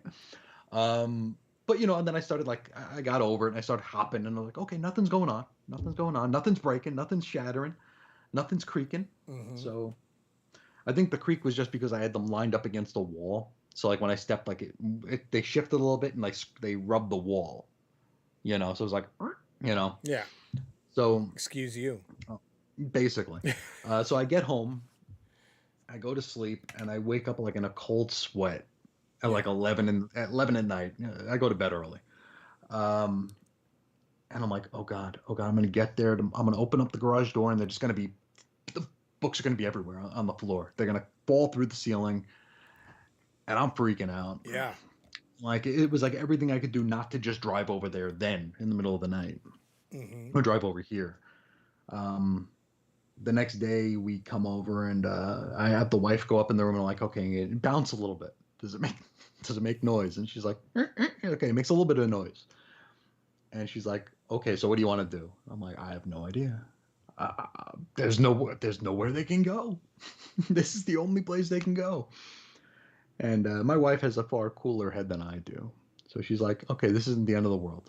We'll go up to Home Depot. We'll get some shelves. Mm-hmm. And we go up there and dropped quite a bit of coin on these shelves. But I mean, they're massive. They're heavy duty. I think like each shelf it's 5 shelves, in each unit, Mm-hmm. and each shelf says they can carry like 1,500 pounds. I'm like, okay, that's 10 long boxes on each shelf. That can't be 1,500 pounds. So there we go. We Mm-hmm. brought them home and I set them up. Getting them into and out of a pickup truck was not pleasant, Oh my but gosh. Oh man. oh, dude, Yeah. that's because you mentioned your hip hurt when you were doing that. I'm stupid with my body. Like, if someone shot me, I swear I'd be able to swat the bullet out of the air sometimes because I'm just that stupid. Uh-huh. Okay. And I will like go until it breaks. I've when I'm doing like hard workouts and stuff, like I'll hear a pop and it's like, keep going, you idiot, keep going. You can still move it, you can still work it. Mm-hmm. But yeah, pulling those things out of the truck, God, oh geez, dude, that Oh, was I know. painful. There's a reason why I converted from long box to short box. I went when I was young. Long boxes were the only sensible choice Oh to yeah. me because I'm like, Mm-hmm. why would I pay money for something that holds less? Mm-hmm. You know what I mean? No, I was here's a question too. sure. When we were getting into the hobby back in like late '80s, early '90s, Mm-hmm. um, I remember like the shop I went to was very strict about what you could fit into a short box versus a long box. And it's like, okay, well, these boxes you could fit 100 books in. And I'm looking at them like, I could fit like 200 in that Mm-hmm. box. And it's like the long boxes you could fit 200 in. I could fit 500 in that box. Come on. you know? But it was like those rules. Uh-huh. And I remember like the first long boxes I got were a Christmas gift. My mom got them for me. And she's like, how many comics do you have? And I counted. And it was like over 200. I was still young in my career, and she came back with 2 long boxes. She's like, "Oh yeah, he said that this will fit 200 and this is for the rest." And it's like, you know, I feel like half the damn long box, but that was, Yeah. I don't know where that came from, but yeah, talking long boxes versus shorts. Yeah, And sure. I've just always done long, and then I got to the point where I had too many longs to even consider changing into shorts. So longs are what they be. Yeah. When I was a kid, the first thing I ever got for storage was there was like a Marvel collector's kit. Hmm. And I think it even came with one of those books that we've talked about in the past. It was like, what are your comics worth or whatever. But it Oh was, yeah, yeah. How to collect yeah, comics. exactly. But it Yep. was green print on it, and it had like Arthur Adams, Wolverine, Hulk on one side, and Okay. it was the coolest thing to me ever. I was like, this is the most amazing box I've ever seen in my life. And everybody's trying to chase that feeling of nostalgia in your youth. Sure. And maybe 3 years ago, I looked them up on eBay to see if I could find that box, and I did. And it wasn't like super expensive, but me being Hmm. such a frugal fanny, I wasn't going to spend $30 on a short box just because it's the same Yeah. box I had when I was like 10 years old or something. I think I was like Sure. 12. But anyway, even then though, because when you're a kid, you don't have money for supplies. No. So I remember I used to put one book in the front and then one book in the back with the With the board between them. board between them. Yeah. Yep. So I'd have two books in the same bag.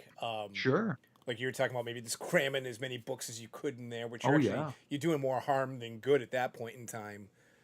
Oh, probably. But yeah, and then when I finally had my own money and everything, of course I went long box because I was like, well, what's the Hmm. point?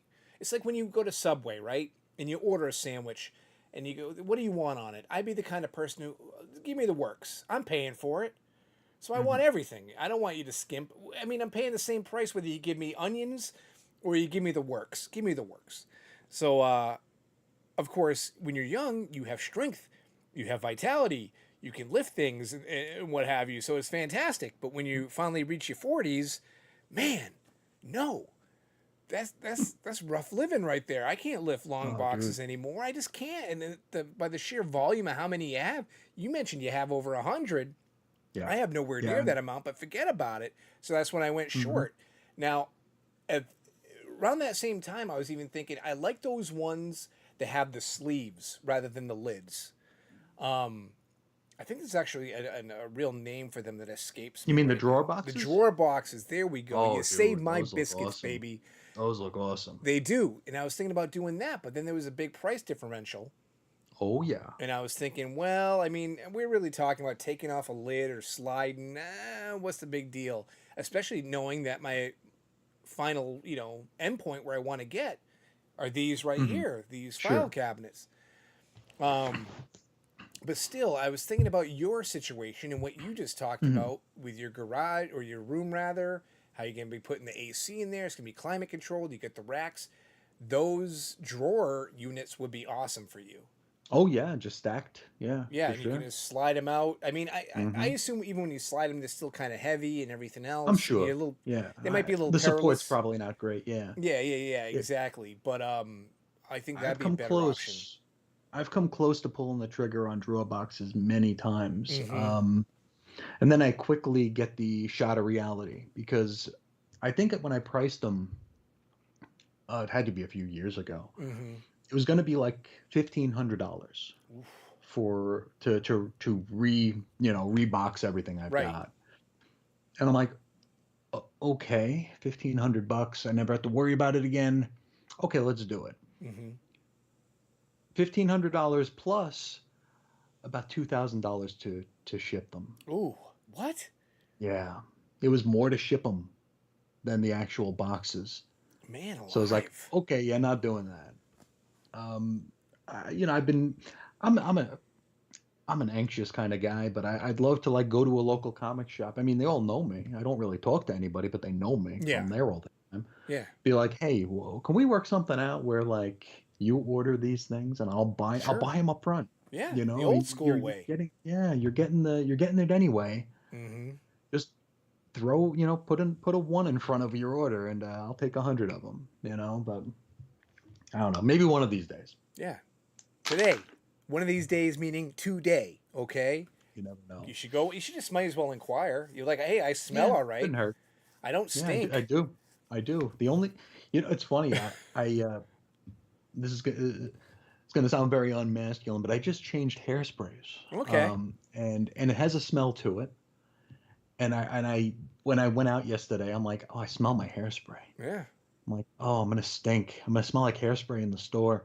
And then I get in and I smell like BO and ass. I'm like, oh, Oh okay, my boy. hairspray's fine. Yeah. Yeah, my hairspray is okay. Walk in there. I follow your hygiene rules. My hair smells like hibiscus.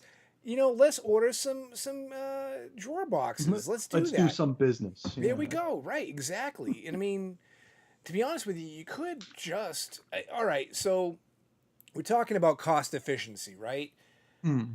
The reason why you wouldn't go all in because $1,500 is perfectly acceptable to you because it's something you want. It's going to be a game changer for you. A one and done. Yeah. There you go. But the shipping is the thing that you say no on. Ridiculous. Yeah. So what if? All right. Now my brain is working, so this is why I'm pausing. You nickel and dime it a little bit as far as maybe you go to a shop. They got 10 of them. You buy 10, and next time you go, you buy 15, or you buy them out or whatever. Well, the shops are. I mean, we talked about the price differential. Mm-hmm. They're a lot cheaper to get direct. Yeah, right. As far as item wise. Mm-hmm. But when you go to the store, like I think locally, a long draw box is like $25. I mean, that's four for $100. That's a lot of damn money. Right, but that's what I was getting to was if you do it that way, and that's why I call it nickel and diming yourself because you're buying a little bit here, chunks at a time, this and that. Then at the end of the day, when you're looking at it, you're going, well, in essence, that's like paying $2,000 for shipping anyway, because I paid all this extra amount, On top of everything, yeah. But I definitely think you should look into other options first. But eventually, maybe, just bite the bullet and just start. You know what I mean? Just get it rocking and rolling a little bit. For my latest long box buying, I bought used ones for the first time ever. That's weird. Which grossed me out. Yeah, it's weird. Really grossed me out. But like I don't know what it is. Here in Arizona, like it's famine to feast and back to famine again with long boxes. Like you can go to a store and they'll have hundreds of them. And then you go like the next week and there's none. You'd be like, hey, you have any long boxes? No, we won't be getting them for months. Yeah. So when we were moving, I had stacks of loose comics just stacked in the corner of my old recording room. And I was like, crap, I'm going to need like another 10 long boxes for this. And nobody had them. Yeah. But I went to a shop and they had used ones and they were like $2 each. I'm like, all right, I'll do $2 each. They were, it's kind of gross. Well, it's making me think about my policy on like thrift stores or secondhand clothing. I'll buy shirts. Those are vintage, baby. Those are cool. But I can't. Don't buy the socks. Pants. I can't buy pants that someone else is wearing, and they're little Mr. Bojangles, where click clocking occupying. Yeah, exactly. Dangling down there. I can't do it. But then when I think about the comics, I'm like, I don't know what they had in that box. I don't know what was going on. Maybe the guy who owned that. But we dig in the bins anyway. But we dig in the bins too. Yeah. I don't know, man. I'm thinking about some guy just eating a chili dog, digging in there, and his greasy fingers. Chili dog. Yeah, chili dog. But you know what I mean? Like, I don't know. It's just a weird thing, but it's very cost efficient. There you go, $2 because. Well, here's a we can talking about back issues here. Mm-hmm. Have you ever gone through a back like you have your book, it's bagged and boarded, you get it home, you open it up, and there's a hair in it? Yeah, it's gross. It's disgusting. Oh, I know. I'd rather find mold on a book than find someone's like dander or hair. A fingernail. Exactly. Just like, dude. Or like you got like a greasy page, like someone was eating something, and you're like, oh, come on. Come on, man. Mm-hmm. The worst. It's terrible. Oh yeah. Lord. It's yet again, there's like I would rather find a folded page, an advertisement, a coupon clipped, a Marvel Values stamp missing. Then like that one little, and if it's curly, forget about it. Oh no. Get the match. Yep. I'm sorry. I swear to God, I don't like harm in comic books, ladies and gentlemen. But But that the harm's already been done at that you got point. to burn it with fire. That's what you got to do with Mhm. that one. You don't know what the hell was going on, especially if it was a Yeah. copy of Trouble. Then you know you're in danger. You know what I mean? You are in danger. But as far as the short boxes and stuff, Yeah. buying them used, it makes sense. I get it. That's okay. You could really, I think that's actually not a bad way to do things. And if I was a kid, again, I would have totally done something Oh like that. yeah. Absolutely. But when I was buying the short boxes, I was going to the evil empire of Amazon. And Hmm. it's funny you talk about feast or famine with those because last time I bought them, I got them for a decent price. They were only like $4 or $5 a piece Okay. for a 10 pack. But Oh I damn, that's not saved bad. it in my lists, you know what I mean? And sometimes I'll go through my lists Oh. and I look at it and yeah, $80, $60. I'm like, wait, why are they so expensive all of a sudden? They're Yeah. BCW, same brand, same seller. Same brand. Yeah. What's going on? Why are they so Hmm. freaking high? I don't get it. And then yet again, they'll come down a little bit, and Of course. Yeah. thank God I don't need them. You know what I mean? Yeah. I don't know if it's maybe it's indicative of the comics culture now. I mean, the collectors were like we said, we're dying off. Mm. I don't know how many people need bundles of long boxes. Yeah, this is true. You know, But I mean, when you they go to a might just come shop and go. and you buy them individual, most places Hmm. now sell the ones that I'm not keen on, the printed ones. I know I had Oh mentioned God, yeah, my first one was the Arthur Adams sure. Marvel Comics box. That's great. Hmm. But now you'll go in and it's like Secret Wars, the Hickman one, or But Marvel they put Zombies. them out like every week. More of them come out. Yeah, Like I they're don't in get it. Who Marvel picks that? previews every month. And it's like, why do we Oh, need Star Wars #7 on a I box? didn't know they were actually in the Marvel previews, the They are. boxes. Oh, I was Yeah. gonna say, I'm wondering who determines what's gonna get printed on what because you'll walk into a shop and they got a Hmm. stack of them there, Sure. and you're like, I don't. What's the significance of having? Wouldn't you rather have a classic comic or a more iconic Yeah. thing? Oh, Or just a white box. yeah, exactly. You know what I mean? Because they are more Yeah. expensive, the printed ones. Yeah. But even then, if you go in and I just mentioned I bought a 10 pack, so I got it for like $4.25 or whatever per.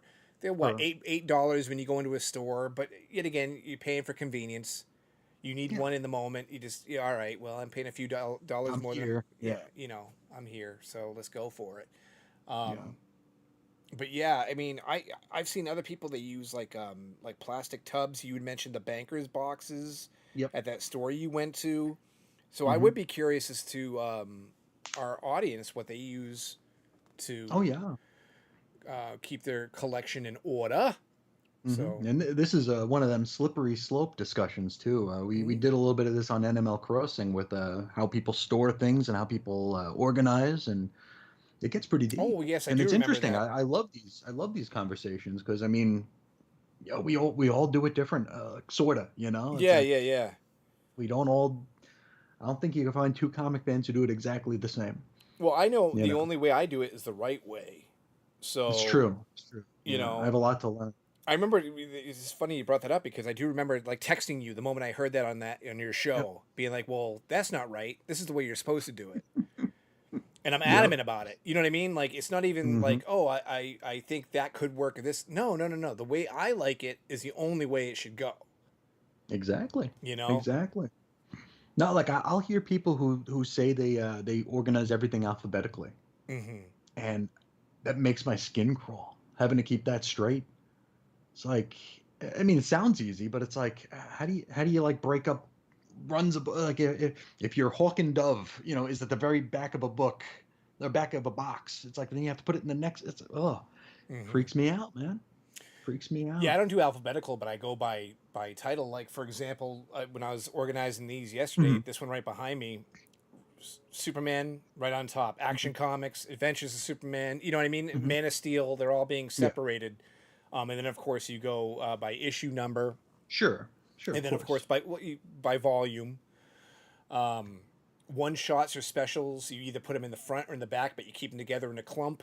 You know what I mean? That kind of I thing. have my own miscellaneous. I have like Superman minis and miscellaneous. Hmm. That's a whole section I have that's Right. full of that kind of That stuff. works. That's good too. But when I hear about people not putting them by title, that's when Hmm. I'm like, Yeah, come that's on, weird. that's weird to me. Nah, Like, yeah, I do them by family now. Like I'll have like my 10 Superman boxes, Mm-hmm. and I'll like the first three are Action Comics, and then it's like then it goes right into Superman Volume 1 and then 2 and all the way through. Sure. So it's they all stay together that way, which is actually a big step for me because I used to, like I mentioned earlier, I crammed. Everything was just crammed. So it's like, okay, I've got 6 inches at the end of this box. Team Titans can fit there. It's like, right. I don't care if it's it's Spawn, Yeah.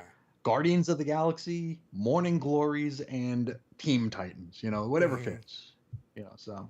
It's like, man, I bought But this now I freaking change. Marvel Boy mini back in the day, and it's 6 issues or Oh, whatever. yeah. I don't know what the hell to do with it. Boop.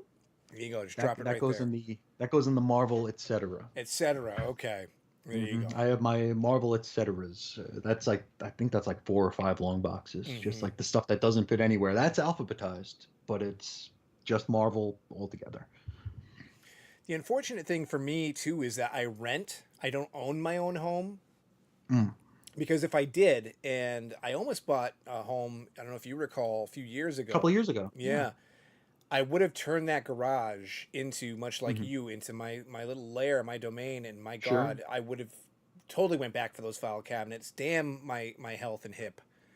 Because I'd have flown out and helped you with that. thank you very much. Actually, a friend of mine from work, he was even like, dude, you should have called me, and I'm like, well, Yeah. dude, I was near death.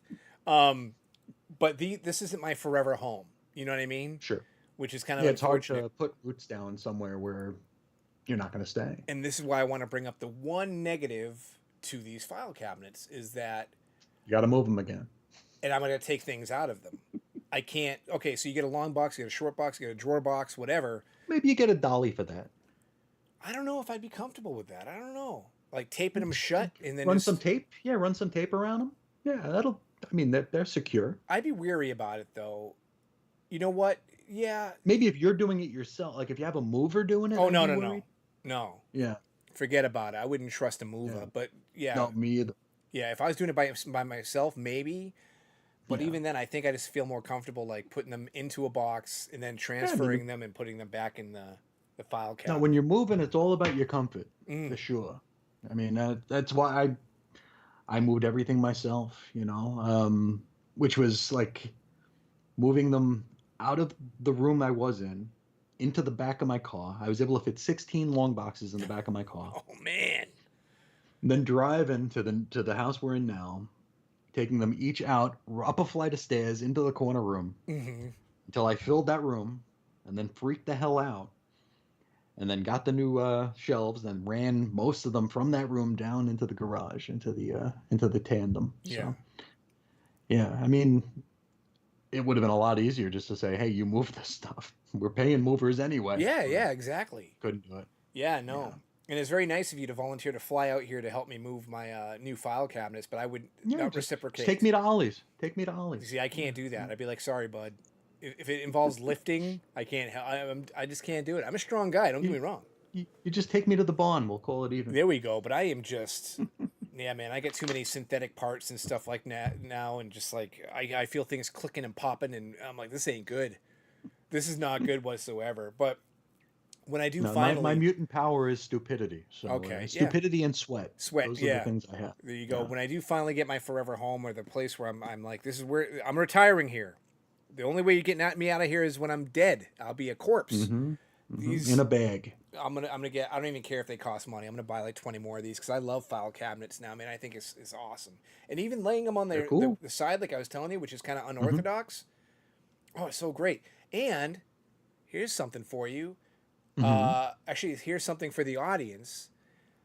They don't know, but I know, and you know what your next podcasting project might be, Oh yeah. which I will not Oh, reveal. yeah. But I thought about that Top when secret. when I was doing this. I'm like, Oh. I was like, this is going to be so much easier for me to find what I need no joke. to read okay. along with you when we finally Get join to you where we're going. on that Yeah. Odyssey. Yes, indeed. So I'm very excited about that as well. I like that. Mhm. I like that a lot. So yes. Yeah. It's more incentive for me to keep going. Yep, I cannot wait to get into the Legions of Superheroes podcast with Yes. Chris. It's going to be fantastic. Yeah. Pharaoh lad. There we go. Yeah, matter eating Yeah, Jimmy. Saturn Girl. Yeah. Yeah. Oh, hot damn, you know? Yeah, that guy who looks like Captain Kangaroo. Yeah. Here you go. Actually, you know what? Thinking about all those like random characters and stuff like that, there must be Sure. must be like a Captain Carrot podcast, wouldn't you think? Oh, There must be probably. a podcast for every character on the face of the Hero earth. Hotline. Yeah, that's the one I would always go to. Like when people on social media was like, "Why doesn't this podcast exist?" I'd totally listen to a Hero Hotline pod. No, you No, would. you wouldn't. No, you No, wouldn't. you wouldn't. All you're gonna do is make some poor guy make a Hero Hotline podcast, and no one's gonna listen to it. Wow. Yeah, I mean, I, I don't know. Podcasts to me are weird anyway, just because, Mhm. you know, it's a joke, but it's true. Everybody has one, right? Oh yeah. Your grandmother probably has one about, I don't know, Sure. knitting and bunions. Mm-hmm. But even then, like, who do you, okay, right, we're on YouTube right now, and I appreciate Sure. it when people subscribe, because if you do, that helps the algorithm, because, all right, now if you search Bada Bin Show, it's going to be easier to find us. That's great, you know what I mean? Mhm. Plus, I love the fact that people write in or people watch. It's Oh awesome. yeah. But with podcasts, I don't know anybody who like subscribes to a podcast anymore, because Mm. myself personally, I have a smart device that I just Mhm. ask to play a show Sure. when I'm in the mood for that show. Like I will Mhm. say to so and so, play, Chris and Reggie's Cosmic Treadmill, Mhm. and it'll give me the new NML Crossing. You know what I mean? So I don't Sure. subscribe to you anywhere, despite the fact that it Yeah. probably would help you, because it's an I audio don't even thing. know. Yeah. Yeah. I don't listen to podcasts anymore. Oh, I okay. used to. I don't anymore. Right. I don't know if you notice here. I'm kind of pseudo unboxing. Yeah. I just got my. I see. Oh, hello. I see. I Yeah. just got my. I get my comics shipped to me mail order every 2 weeks, Mhm. and it's got a very, very heavy box. Ooh, there's trades in here too. Well. Look at that, huh? Yeah. Do you want to go through some of this Dogs stuff? of War. Oh, Sure. you Let's saw hit it that? up. You could read that from that far away? I can. Oh I my- can see things close now, just not far. Oh my God, your glasses are working, and it's Yeah. funny you my saw that. ocular issues are flip flop now. All right, great. Because actually, there was a trade sale, so I Mhm. bought a few trades. So I want to go through those with you, particularly because I want your opinion on them. Well, one of Okay. them, because I never read it. Mhm. Let me just get this stuff out of here. Maybe I should go full screen on me. How's that sound? Do it. Do it. Let's get a little Dave action going on here. if There I you can go. Master the computer. I can't see anything, but I'm going to pretend I can. All right, there we go. Hey, it's you. Hi, there I am. Hello, everybody. So, I got new books in here. I got some back issues, but I did mention they had a trade sale. And one of the trades I bought, which is something weird for me because it's something I swore I'd never do, but now in my old age I do all the time. I own the individual issues, so there's no reason for me to buy the trade. Oh, I do that too. But I do it anyway, just to have it on the shelf so I don't have to Sure. pull out the individual issues Oh, because yeah. they're buried in long boxes. You know what I mean? Mm-hmm. Mm-hmm. So, there was 30% off trades. Let me get in here. Where am I? So, I really enjoyed. I remember because we all know Peter David. The Hulk Yes. stuff is classic. We've talked about this on air. How Chris has a hard time getting into it now because he's not satisfied with the current run of the Hulk. Yeah, nothing with Peter David. I still love Peter David, Right. but it's the sins of the son paid upon the father. Yes, and I get that. And this was okay. So John Byrne ended up taking over the book with Ron Garney, and Ugh. yeah, I know. But dude, Ron Garney art then. Well, Garney's fantastic. Oh my God, it was awesome. And this was shortly after. If This only was- he had a better book to draw. well, you know, after Byrne left, Oh, Jenkins? Paul Jenkins came on the There you book in go. Dogs of War. And then for some of those who are familiar with the Ang Lee film, some of the concepts from this, like the Gamma The dogs, Gamma Dogs yep, or whatever? those ended I up heard in the about movie. that, yeah. And I think this was like $5 or something. So I had to bite. I'm like, come on, I just want it on the shelf next to my bed, you know, easy to read, not? kind of revisit it. Yeah. But what I wanted to ask you about was this one, because Stephen T. Siegel had a very short Superman run. Yes. Some of you guys might remember it kicked off with that whole 10-cent adventure thing. Was it only like 10 issues maybe that he did the Superman with the Future Smiths? I'm not even sure it was that many. Okay. But Yeah. there was a Vertigo book where he Is it It's a Bird? it is the semi-auto Okay. yeah, autobiography, I guess, about him Yeah. writing Superman and what he went Yeah. through in his own feelings on mortality and yada yada yada. I've never read I this. got it right here. Oh, you Yeah. do? Hey, what do you think of it? You like Mhm. it? Never read it. Oh, really? Okay. Yep. Well, there we get a Never read project. it. Me and There you, we go. because now We'll I read own It's it. a Bird. Here we go. We can read it at the same time and kind of let each other know what we think about it. But yet again, it was so Yeah. cheap. I'm like, I got a bite on that. And then the last trade I got in this, I have a couple issues of. Mm-hmm. I don't like it. I don't Okay. like it. But this has the first 10 issues of the run. Yet again, it Mhm. was really inexpensive. It was like $7 or something. So I Okay. went, and this is the Grant Morrison Superman World Oh, the Against action Superman. stuff. Yep. Yep. And Yep. Rags Morales was the artist, I believe, on this. Yeah, Regs did the first bit. Yeah. And I was like, you know what? I did not like the few individual issues I had, which I think were like issue 1, 2, and 3, as a matter of fact. Oh yeah, those were not good. Yeah, I did not care for those at all. No. But I was like, maybe, again, if the price was right. Sure. Let me go through Doesn't it. hurt nobody. Oh, and here's another trade I got because I thought this was cool because this was actually not directly a DC release in this. This is the Ballantine books. The Man of Steel, the John Oh, Byrne okay. Man of Steel, but this is yet again the Ballantine books version.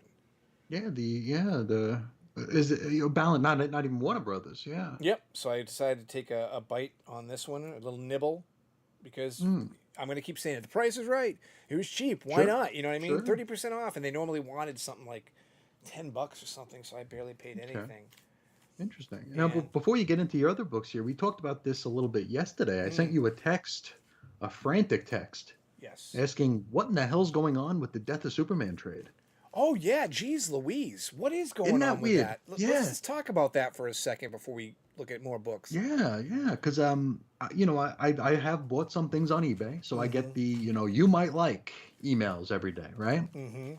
And I open it up, and it's the first print of the Death of Superman trade paperback. The one that it's let's see if I have it here. This one right here. I mean, everybody's seen this one, I'm sure. Anybody watching this knows this one, right? Right. Yeah. So it's Of this book. course. And I'm looking, and I'm like, oh, okay. And I look, and then I'm like gobsmacked because it was $350. What? Yeah, and it said like 32 people watching this. I'm like, the hell is this? So I click on it, and you scroll down a little bit, and you look at the bottom, and it's like all these different copies of this same book, $500, $700, $800. It's like ridiculous prices for this book. And of course, it's eBay, so they're all rare. Big, capital R, capital A, Right. Right. capital R, Right. capital E, rare. It ain't rare. um, I don't know why it's why it's demanding such fervor and price.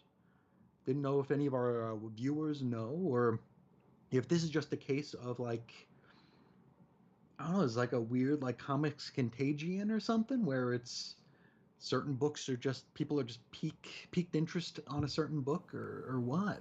Yeah. I mean, when you texted me about that, we were both kind of like, you mentioned gobsmacked, but I was Yeah. legitimately like shocked. I'm like, wait, what? So Yeah. initially, the 'Cause, first thing that comes to your mind is, okay, so those individual issues aren't worth a whole ton they're because worth nothing. Yeah. yeah. So why is the trade worth so much? Was that Mhm. more of a limited print run? Did they only print so many copies of that? Because realistically, that's the only thing that makes sense, right? Despite the fact Yeah. they might have printed, there's 15 printings of it. Sure. That first one, if there was still a million made, there's a million made. So what's That's a going on lot here? of Why is it so books. expensive? Yeah. And then you think, well, maybe it's manufactured by speculators, right? Someone trying to sell Mhm. something. Oh, like you mentioned, rare, rare, rare. Yeah. So Or somebody sold it to themselves for a high price, and then right, it became like this sold for this. right. Someone pulling the wool over for your eyes in some way or Yeah. fashion or something. So yeah, I would love if any of the audience knew anything about why Yeah. that's And this is like pricey. the cheapest. This is a $4.95. Like the old cheap DC trades. I love that paper stock though. Yeah. I Oh, love it. absolutely. Yeah, I love it. Absolutely, but I couldn't believe it. And then, you dig deeper into eBay and you see a lot of weird stuff like that. Hmm. So that's something I'd like to open up to the anybody who's feasting their eyes and ears upon us right now. Weird eBay stuff. Let us know. Hmm. Oh yeah, yeah. Because That'd be a good little segment, as a matter of fact. Just like yeah, random eBay yeah, stuff and the weird prices and why things are cost what they insanity. do. I Yeah. think as a social experiment, you should put that on eBay, see if you can get $400 for it, and then send the money to me. There you go. Hmm. There you go. Or I can go to the used bookstore and buy 200 more copies of it. Right? Yeah, exactly. I mean, geez Louise, but that is something else. You Hmm. know? Again, I'm like flummoxed. I'm like, wow, wait, Yeah. what? Yeah, Holy because you're moly. usually more like dialed in on like comic news than I am. Eh. Like I mean I don't ever go to Bleeding Cool. I don't think you go there very often, but you're there more than I am. And a lot of Hmm. Bleeding Cool is about fomenting speculation and stuff. So I didn't know if there was like a news item that I missed, or if like somebody found like a dumpster full of shredded copies of it. So like there's only like three Yeah. left in existence, or what. But Someone noticed a random printing error 30 years yeah, yeah, later. I don't know, yeah. man. Lois is wearing a red shoe. Yeah. There's no place like home. Give her some Ruby Hmm. slippers. But yeah, that's Yeah. crazy. All right, you want to Yeah. see some new books? Yeah. Let's do it. Let's look at some newer stuff because I'm kind of ashamed of myself a little bit. I got to be honest with you here. Because Hmm. the fool me once, fool me twice thing. Well, now that's all thrown Sure. out the window because I just, dude, what have I done? And All the PKJ stuff you bought, huh? oh God, gag me with a spoon. But this is something I knew to avoid. Mhm. I'm going to explain. Uh-huh. Okay, there's a reason why. There is a small sliver, a shred. Oh, this is the trap we both fell into, isn't it? Yep. Yep. Yep. What have I Hmm. done? What have I done? Oh my God. Why? Hmm. Another event, Another damn event helmed by Mark with Wade, with friggin' Waller on the cover. Waller, Can we and can we can everything. we put her back away for a bit? But here we got Absolute Power and then Mm. Ground Zero. Dan Mora was the Oh, main phenomenal. reason. Dan Mora is just such a talent. Phenomenal. Hmm. Such a talent. So I went for it. I'm like, you know what? I know it's not going to be good. I know it's not going to Yeah. mean anything. I get that. Same here. But it's so weird. I'm here for the art, man. Who thought you'd ever say that again? It's all about story. But no, I'm here for the art. Mm. I And bid on that and all the tie-ins. you did because I accidentally didn't realize it, but I had Origins, which is the Amanda Waller book, Of course, and we need that. well, I thought I had canceled it, and then when I got my email confirming my order, Oh, it was on it, it huh? was on there, and I'm like, oh, I scrambled, went on the website, and was like, cancel. That's the last thing I need is Amanda Waller origin story. Especially since I think we've gotten like 3 or 4 of those in the past like 2 years anyway. Yeah, man, I was just okay. And then here's a book that is a corpse because I've already canceled it Hmm. because it's always late. Oh, Dead Book Dead Walking. book. Ooh, JSA, Oh yeah, and that hit the. that's only going what, 2 more? It's going to 12. I don't know. Is it? Are you I sure don't about know. that? I just know No. Jeff Johns. Jeff Johns is busy with Ghost Machine, man. I Hmm. really feel like, and I don't have any official source on this. I didn't read this on any website or anything, but I feel like this is like, Sure. all right, we get a. This fulfillment of a There contract. we go. That's it. Yeah. Because again, with the tardiness in this book, Oh yeah. the quality Yeah. has been and then when the quality's not the best, and listen, it's okay. It's Hmm. Jeff Johns, so it's gonna be Yeah. okay. Sure. But At the very least. Yeah. when it's not top notch and it's late, you kind of like I'm losing track of what's happening here. I don't know what's Hmm. going on anymore. I mean, and all that stuff was supposed to like be born out of Doomsday Clock, but Doomsday Clock took forever. So like Mm-hmm. the JSA came back. I think like Scott Snyder wrote something that the JSA came back in, and then they're just back now. I don't know. It's a whole like the new Golden Age initiative. Yeah, That's what yeah. was going on with that. Excellent book here, which has been very good. New Conan. Jim Zub wrote this. Jim Zub's a weird guy. I don't really want to talk about Mm, him. I don't know what to think okay. about him, but he's very good at Conan. I'll give him I didn't that. like his Spider-Man. Okay, yeah, exactly. Like Yeah. if you like ask me about anything else Jim Zub did, I'd be like, I don't like it. I really don't. But that's this thing is Conan. It works. This whole sword and sorcery when I bit. came back to Marvel back in like 2019 or so, like I was going through Marvel previews, and I swear like every other book was written by him. Yeah, It was like right. it was like he was like the Cullen Bunn of 2019. Like Cullen Bunn was writing every damn book. Yeah. Oh God, that's terrible. Well, I mean, this is in his wheelhouse. I know he does like D&D stuff and the Mm-hmm. fantasy writing. So, to be honest with you, it's been very, very good. I've really enjoyed Conan very much. This book, you're gonna hate the title, but it's also actually been very good, and that's the Kneel Before Oh Zod. yeah, And I like this yeah, one. I can't do it. It's just wall to wall action. Joe Casey. Mm. Now this next one, I'm glad Joe Casey's still getting work. yeah, even though the guy wears Yeah. sunglasses inside, which is very He's bizarre. cooler than you. He's Apparently cooler than so. Apparently that's Yeah. the case because anytime you see him in any interview, any photo, you. Mhm. I think even back in Wizard magazine, his like That's where I was gonna go to. yeah, he'd have the sunglasses on, and now he's like old. He's like our age, and No, he's older than us. He still gets He's older than us.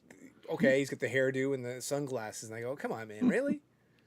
You know, I guess if you're baked, it makes sense. You don't want anybody to know Sure, you're baked, even sure. though you're wearing sunglasses inside, so we know you're Which baked. yeah, it's kind of the code. Yeah. Yeah. The next book I want to show here, it's embarrassing for me for a couple of reasons. So there's a backstory. to Trouble. this. No, it's not Trouble. Hmm. This is based on a television series, okay? Ew. Well, hold your horses here. Slow down there, Chris. Hold the Mhm. noises. I mean, you're free to let them out later. Stranger Things? Is it- No. And actually, I had never seen this show. I bought, I subscribed to this book solely for the character and the title. And so I'm watching the show the other day, and it's a cartoon. My kid walks in, and this is in line with something we discussed in the past with the manga and the anime. I don't care for it. So my son is like, Dad, what are you doing? Like, this is anime. I'm like, is it though? He's like, yeah. I'm like, yeah, but it's an American. He's like, no, Dad, this is anime. What the hell is going on? You know, is this Bizarro World? What is my dad watching? But I gave it a shot. Actually, the show's not half bad. I don't care for the animation style because he's right. It is very anime related, and I'm not. I think it's very cut and paste, so it's not my thing. The book itself is written by the producer of the show, Josie Campbell, who's a very good writer. She's written some excellent stuff. My Adventures with Superman. And I know, like, you were just making noises on this, right? But I've been meaning to ask you about this because you like manga. This is manga-inspired Superman stuff. And I know it's a TV property, but is that something that you might be willing to bite on? 0%. Zero. Not happening, no matter what. No, I've seen it. Okay. Not the show. I've seen the book in on the shelves, and no, there's nothing that would get me to buy that. Just because it's based on a television property. No, because I don't have the time or headspace for anything that is out of continuity. Okay. Well, I mean, everything's out of continuity now, bud. Sorry to disappoint you. Well, yeah, I mean, but like I'll do like the main book, you know, the main 2 books for the big heroes, and that's about it. Okay. I can't do Black Label crap. I can't do TV tie-ins. I can't do Lois and Clarks. I can't do the Flash, Fastest Man in the World, whatever the hell thing the tie-in to the show is. Can't do any of that. Okay. All right. I mean, I like the first issue. This is issue 2 here. I thought it was pretty good. And when I read it, I thought about you. And I'm like, well, you know, he might, with the pacing and everything else going on. No, if I'm gonna read manga, I'm gonna read manga. All right. Excuse me. Yeah. Jeez Louise. Yeah. All Not right. some OEL stuff. Yeah. I also consider Adventures of Superman, well, the first volume, which was Superman then turned into Adventures of Superman, the best Superman title going at that when Superman had, the multiple books. Before, yeah. The best books. And even there was a rough period in there with, what's his name? Stuart Immonen? Immonen, thank you. Carl Kessel and what have you. And then that to me, and it's like too when like Electric Blue Superman was there. That was a rough period, but overall, Adventures of Superman I thought was the far superior book out of all of them. Speaking of Superman, how about when they brought it back in the New 52? No, I didn't care for that. That weird anthology. Yeah, book? I didn't care for that at all. I don't like that. And then they did an Adventures of Superman John Kent, where Yep. The mini. Yeah. yeah, and John Kent exhibited electric powers, which was Mhm. okay, but it really didn't Yeah. go accomplish anything, which is unfortunate because I really like the character of John Kent a lot. That I, was just bringing like I was trying to like bring the injustice stuff into continuity, right? correct, and that's exactly what it Okay. did. Right, right. All right. And I mean, it didn't really go anywhere because it wasn't that good of a story. And I Okay. liked Tom Taylor, son of Kal-El, very, The very first much. run, yeah. Yeah. very, very much. I enjoyed that wholeheartedly. And that's what I mean. Like, I like him as a character, but it even seems like Tom Taylor is the guy who basically has his fingerprint all over the character, right? So you talk about Sure. Nightwing now. I don't even know if I have the new Nightwing in here. So when you're talking about Nightwing, you're thinking, oh, Tom Taylor, he's the guy, he's the guy, he's the guy. Well, with Mhm. John Kent, he essentially is the guy because he wrote the only ongoing he's ever had. Sure. Sure. But Yeah, and he rescued him from Bendis. true, but now someone's going to rescue him from Tom Taylor. And actually, he's got an Absolute Power one shot coming out in the future. I think as part of this month's pre-order solicits. I think so. I think so. So, I saw that in the previews. I mean, Yeah. I'll check it out to kind of be a John Kent completist. But, Yeah, I'll pick it up. I'm sure. all right, and we continue, I guess. Am I boring Do it. anybody with this? Should I stop? Not me. I enjoy this kind of thing. All right, well, action But I'm a very comics. boring man myself. Yeah, there we go. More of the House of Brainiac. Hey, I read that story already. Okay, you read this one already? Okay, groovy. No, I read the Brainiac story, the only one that exists. Yes. That's one of your things, baby. It's one of your things. Well, this is Lady Brainiac, okay? And I thought it was... Oh, damn. Hello. I did think it was cool. Spoiler alert, earmuffs, if you haven't read any House of Brainiac, how the current iteration of Brainiac has brought back every Brainiac to be his minions. I know, right? There we Wow, go. are there cities in jars? Yeah, there are cities. There are people in jars. There's Oh my goodness. there's peanut butter in jars, jelly in jars. love it. Everything's But not peanut butter mixed with jelly and jars because that's disgusting. No. There's Oh. just don't mix fluff with peanut butter because the fluff will turn hard. Don't ask how I know that. More Joe Casey action here with a Blood Squad 7, which is an homage to the early 90s Image stuff. Issue 1 was pretty good. I liked it. So hopefully issue 2 is also decent because it's the kind of series I'd like to go with. Was it a piss take or was it like with reverence? No, it's with respect. Okay, good. Basically, it's again we're using. I was gonna swear. How effed up is it that now we have to be so like walking on eggshells to use the word continuity? I mean, we just brought it up. It doesn't Sure. really exist anymore when you said you wouldn't read anything out of continuity, but to use that word is just like, I don't know, man.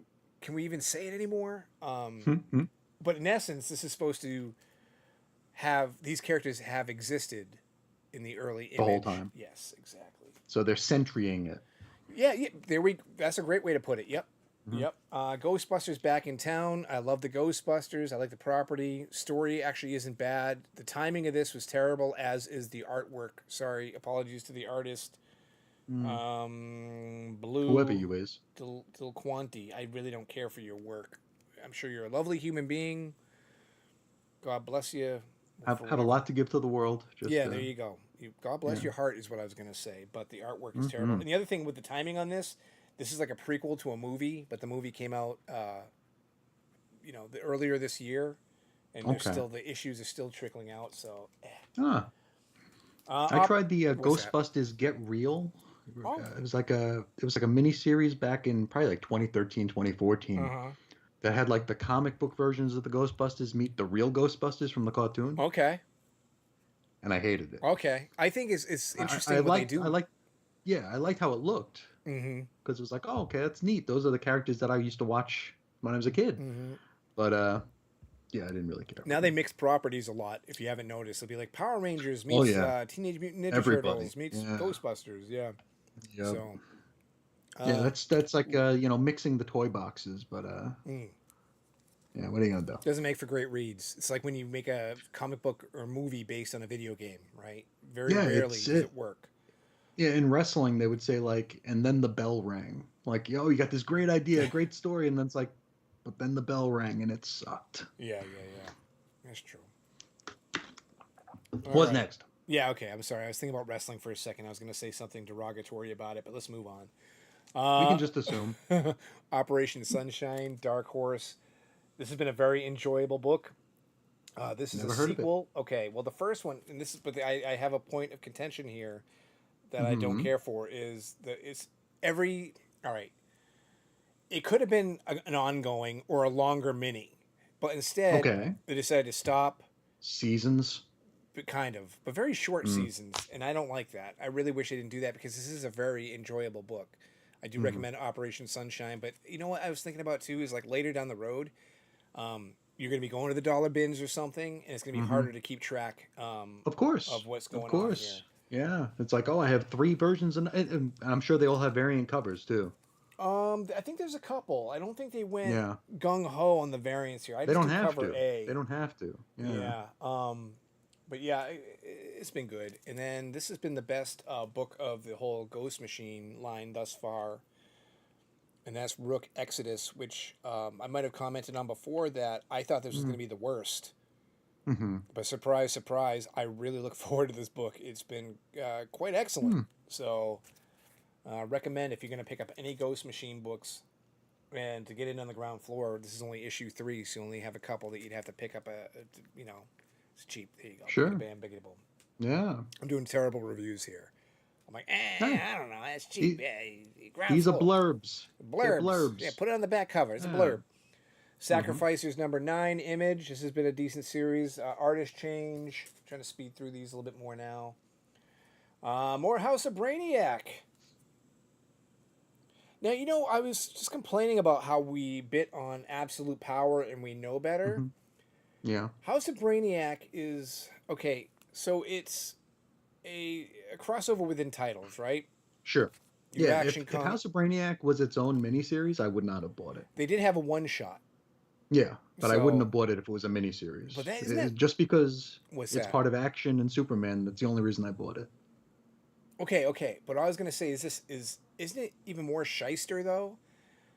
That when they did this, they were like, okay, you don't need to buy a miniseries Hmm. for the event. We're gonna keep the event contained in the books, but Hmm. if you want the whole story, You need Yeah. You need the one shot, shot. huh? Now you got to pay for that one shot, and that's how they get you. It's like, Oh man, yeah, it's like an annual. Yeah. I know, right? And annuals are just Yeah. terrible now.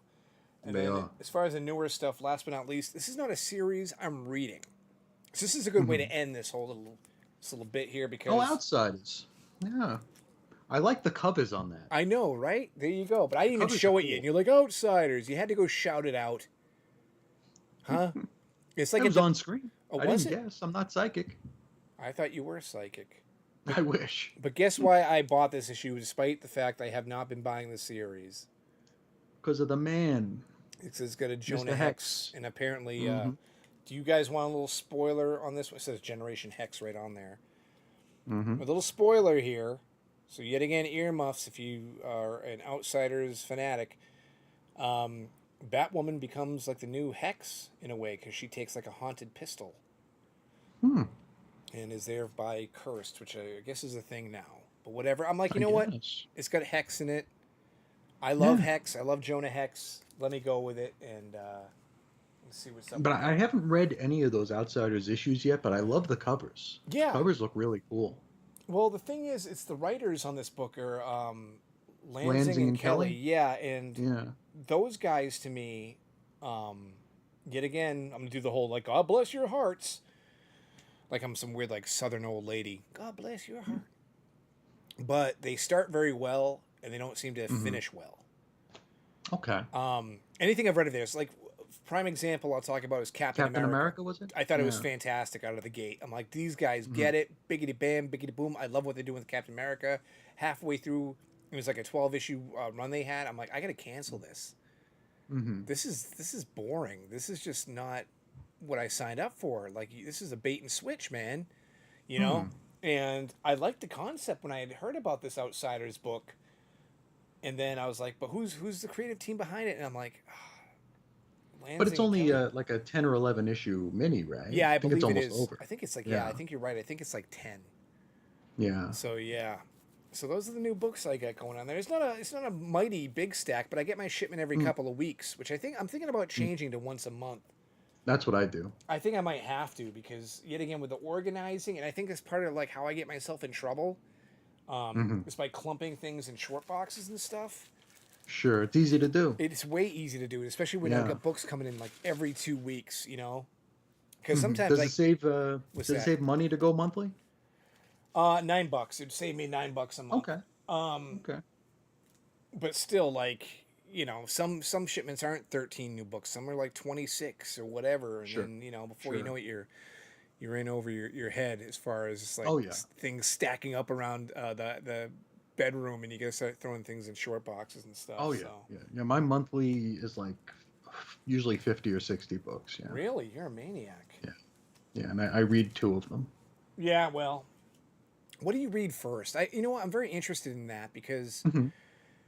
I guess it doesn't really apply to you since you only read the two, so it's like a 50-50 proposition for you. But, I mean, I read Batman first. okay, I was going to say, there's always something that when you get the stack, you might even be interested in like 8 new books that you got, but Yeah. this one is number one. For me, it's like Saga is a big one when I get it from Image. I always read that right off the bat. Sure. Superman stuff, I'll dig into that right away. But yeah, I'm trying to think. Or that'd be an No, interesting question I posed to was the grabbing audience. Superman stuff. I was really digging into that when the boxes would come in until the Brainiac mini or crossover, Took the wind out of and your now they're just sails, piled. huh? Yeah, now they're just piled up. Well, that's You a know, bummer. it's yeah, and I finally picked up I a. couldn't find that in your Apple. Uh-oh, what have you done? Siri's talking to me here. Hello. When did She's looking Miracle for, Molly first she's- appear? Yeah, she's looking for Miracle Molly here. Here we go. No, I started reading Nightwing again. I didn't read the pirate bit, Uh-huh. but I read the first part of the Fallen Grayson thing last week, and I enjoyed that for what it was. Mm-hmm. Yeah. Tom Taylor can be all right. I liked his Dark Knights of Steel, which is an alternate thing, and I know you're very tired of that kind of stuff. I understand. I get it. I do. But it was I thought, a very enjoyable read. That's the stuff that's destroying the industry. Yeah, well. It's not. I mean, who cares? Hey, man, I'm just telling you, it was a good read. I think you should check it out. I think you might like it. Nope. You might be surprised. Just give it a They're chance. eating up shelf space. It's like They're broccoli. When you're a No, kid, you it's- don't it's like like- broccoli. Then you grow up, you like broccoli. Maybe you're not willing to There's give it a one thing shot. I bought. There's one thing I bought yesterday that I was Yeah. embarrassed by. What's that? It was 50 cents. Mm. Nightwing Megilla Gorilla #1. Oh yeah. Like the Superman Top Those Cat special. Those Yeah. Hanna-Barbera things are the biggest piles of garbage. Well, Such a waste. I disagree. I can disagree. Okay. Because all right, the one shots I can't speak of very much. I own a few, but I haven't read them. Like I got like Yosemite Sam and Jonah Hex, and it's been sitting I around. could have gotten you all of them for 50 cents each yesterday. Okay, but as far as the series themselves, Mark Russell wrote the Snagglepuss Chronicles, and I thought that was one of the best books I've read in a long, long time. And That's great. who would have thunk it? Hanna-Barbera character Not me. didn't, but I think it's an excellent, excellent book, and I recommend it to everybody. As a matter of fact, before your flight, I recommended it to you, and you were like, Yeah, nah, it didn't happen. nah. No, that wasn't. Well, for a few reasons. Your loss, okay, buddy. It was. Your I'm fine. loss. I'm fine going into the grave without that one. in my brain. Okay. You know what I'm not fine going into the grave about? Possibly hearing some listener or audience. I always say listener because I'm so used to the podcast format. Yeah, same. The emails. Oh yes. Yeah, I think we got a couple. Do you want to dig those up and kind of? Let's do it. Yeah, totally, for real. Let's do it here. Start with our friend Chris Yu here, who he missed our episode. You had those at the ready. I thought you were gonna have to dig for those. No, I know what I'm doing. Holy moly! Wow. Now, he says, hello, the Bada Bin Show. 9 days. That's how long YouTube says this episode came out before I saw that it existed. Wow.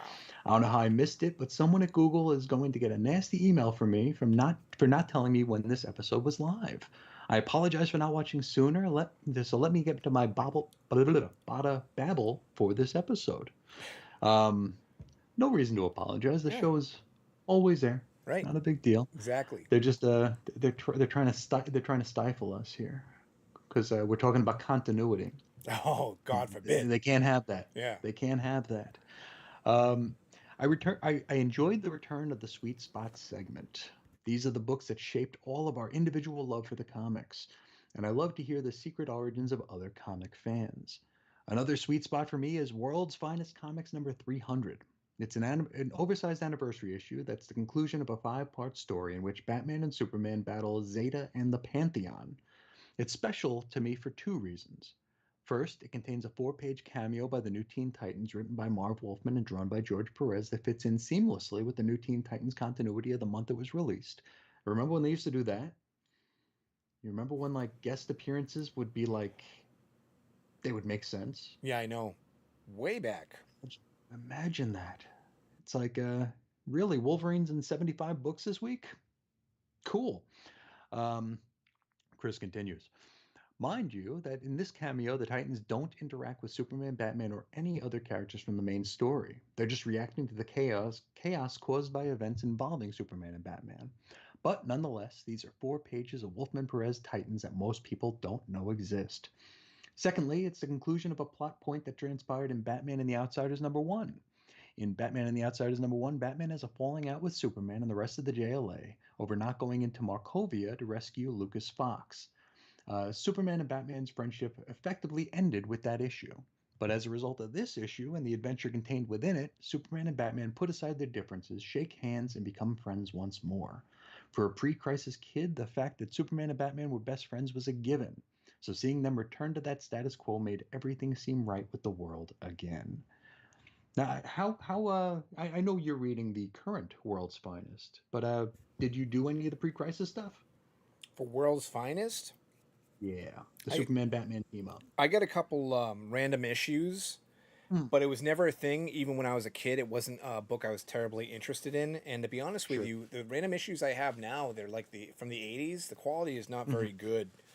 Yeah, kind of an afterthought. It really It felt is. like that to me. Yeah, And and I know I have the last issue of it where like Batman and Superman have like this real weird acrimonious split mm-hmm. to kind of break them up before the post crisis kind of sets in and the new status quos are established. So kind of went out weird. You know, to be honest with you, even beyond all that, I okay, so we were just talking about peanut butter and jelly, right? Peas and carrots. Hmm. They're always going to be paired together in a book, one way or the other, right? And how many Sure. times have we had whether it's Batman, Superman, Superman, Batman, World's Finest, Hmm. and this current one that I am buying, Hmm. and I would say reading using that term loosely because lately it's gotten really not it's not great, Well, it's all man. Batmite stuff, And right? I'm having yeah the imps from the fifth dimension, and there's one for every Yeah. character, and I'm really struggling with that. Despite yet Yeah, it again, isn't as funny. It isn't as funny as they think it is. no, it isn't, and it's not that great. I No. mean, if you're trying to sell Funko Pops, it's a gold mine. Oh, you're great. Yeah, Um, yeah. but when that series was first released, I wasn't okay. Dan Mora, I just went Hmm. on about how I think he's probably one of the best Sure. artists going right now. Knowing that he was on the book was like, oh, okay. But God's honest truth, what hooked me in was issue one. Seinfeld cover. There you go. And I was going to say that's sacrilege, right? Because it's a variant cover, Hmm. but it's a comedians in cars getting coffee cover with things I love, DC Comics and Jerry Seinfeld. I'm like, dude, I'm in. And I subbed because of that, and then knowing that Dan Moore was going to be on the book. And now I just keep going with it because it's essentially the closest thing we have to what non-going is. Yeah. Do you know Yeah, what I it's what mean? the issue 28, 29 right Yeah. now. So I mean, It's yeah. and I'm sorry to like go into the weeds on this, but you asked me about World's No, do Finest. it. It's just I've never been a fan of that book, the concept. Hmm. Okay, whatever. But and even now I'm buying it. I'm not crazy about it. You know what I mean? Sure. So yeah, that's my answer, and I'm sticking to it. Yeah, it was very disappointing to see a stack, probably about 6 inches thick, Hmm. of that Jerry Seinfeld cover in the dollar bins Oh yesterday. God, I would have bought them all. It's like because I remember when that came out, it was like newsworthy. Hmm. Like it was like, oh, this is a big deal. And I had ordered the regular cover because I think that this cover was announced after the pre-order date. I think the Seinfeld cover was announced like relatively close to actual release. Uh-huh. Yeah, I believe So I'd so. already ordered it. I'd already ordered it on DCBS with the regular cover, and I went to the shop the day it came out, and I was expecting not to see any because like it seemed like a big deal. You know, it's Yeah. like, oh, they'll have like 3 copies of this Seinfeld thing, and no one will, it'll be gone. And I get there, and there's a stack of like 100 of them. Yeah. Like, oh, okay, it's not that big a deal. Okay. No, and actually, when I subbed to that book, I was still going to brick and mortar for my Hmm. subs at that point in time, and I went to go pick up my books, and I'm thinking I'm safe because I asked him specifically, pull me the Seinfeld cover. That's what I want. That's what I'm Sure. in. That's what I'm here for. You know what I mean? Hmm. And I go and I grab my stack, and I'm, oh, wait, it's not here. You gave me cover A, Hmm. right? And so it's so funny, right? Because all we bitch about variant covers all the Oh yeah. time and everything else, but here I am going, no, no, no. I want him. I don't want to be a pirate. I want my Jerry Seinfeld cover. And then they're like, well, go check the racks. I do. There's plenty. Oh yeah, tons, huh? And I'm like, whoop, thank Yeah. you very much. That one's for me. Yeah, you know? So it kind of ties into what you're saying now about I'm loading up the dollar bins with them and everything else. Oh But yeah. out of all Yeah. the variant covers, man, there's been a few.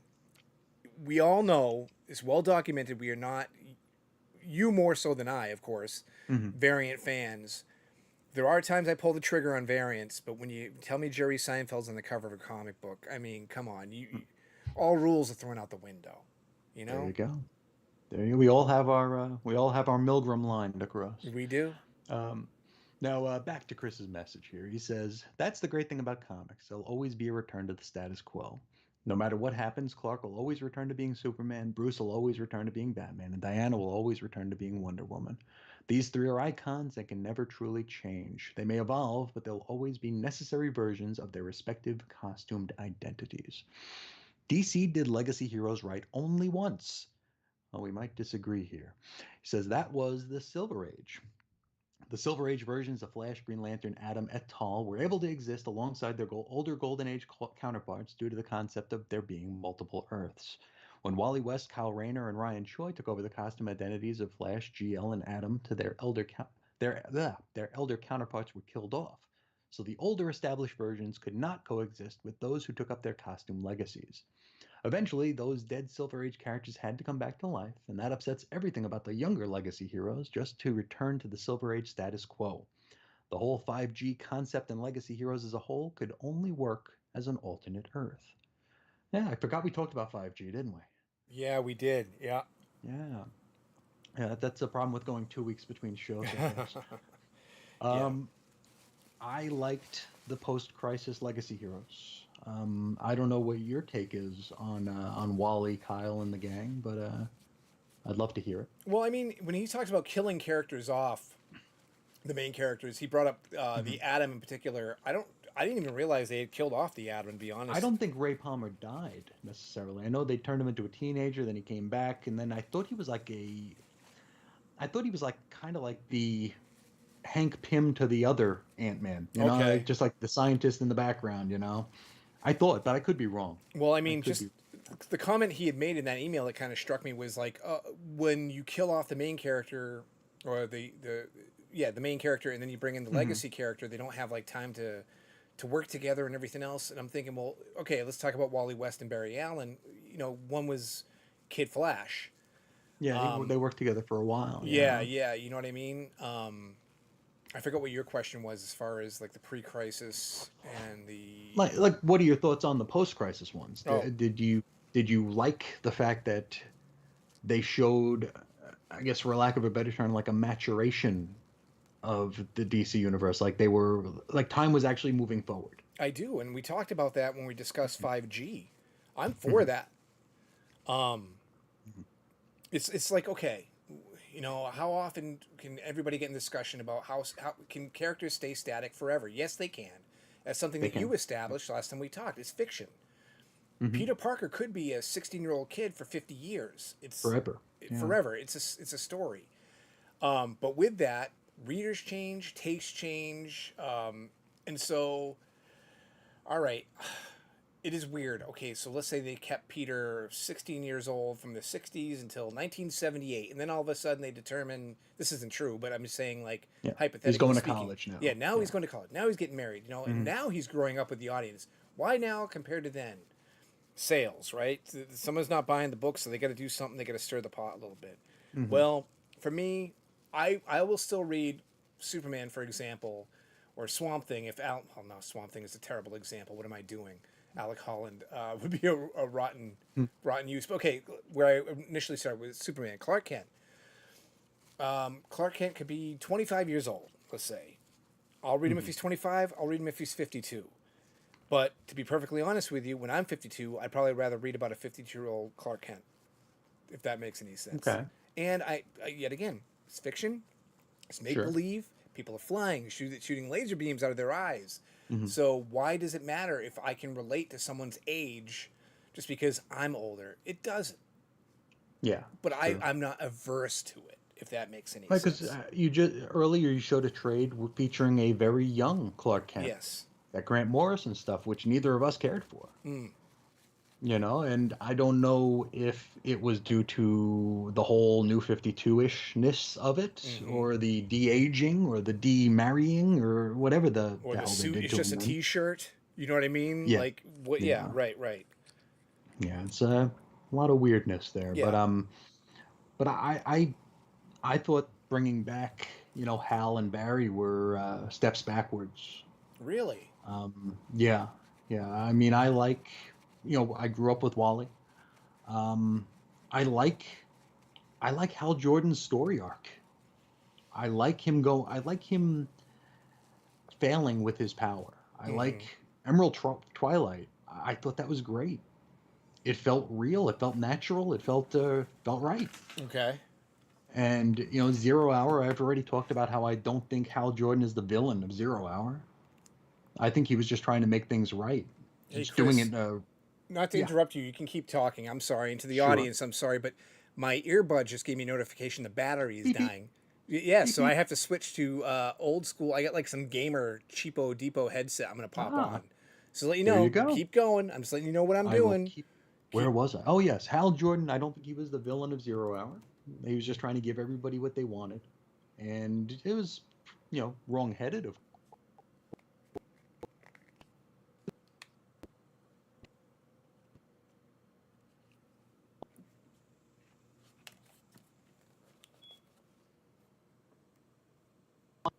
I think that just fulfilled something that Jeff Johns wanted to do.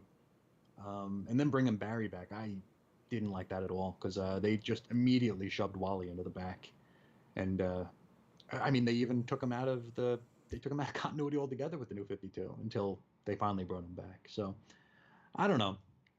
I like the idea of the universe maturing in a way, not going whole hog, but little bits and pieces, just to show us that time is going forward. You know, you don't want to be reading repeats all the time, but who knows? Who knows? Back to Chris's message here. He says, that brings me to a question.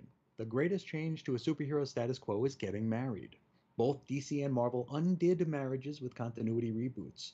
The New 52 returned Lois and Clark to an unmarried state, just as One More Day returned Peter and MJ to singlehood.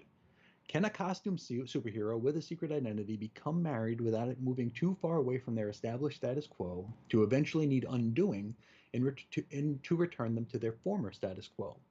Of all the superhero marriages ever, it seems that only Reed and Sue from the Fantastic Four stay together forever.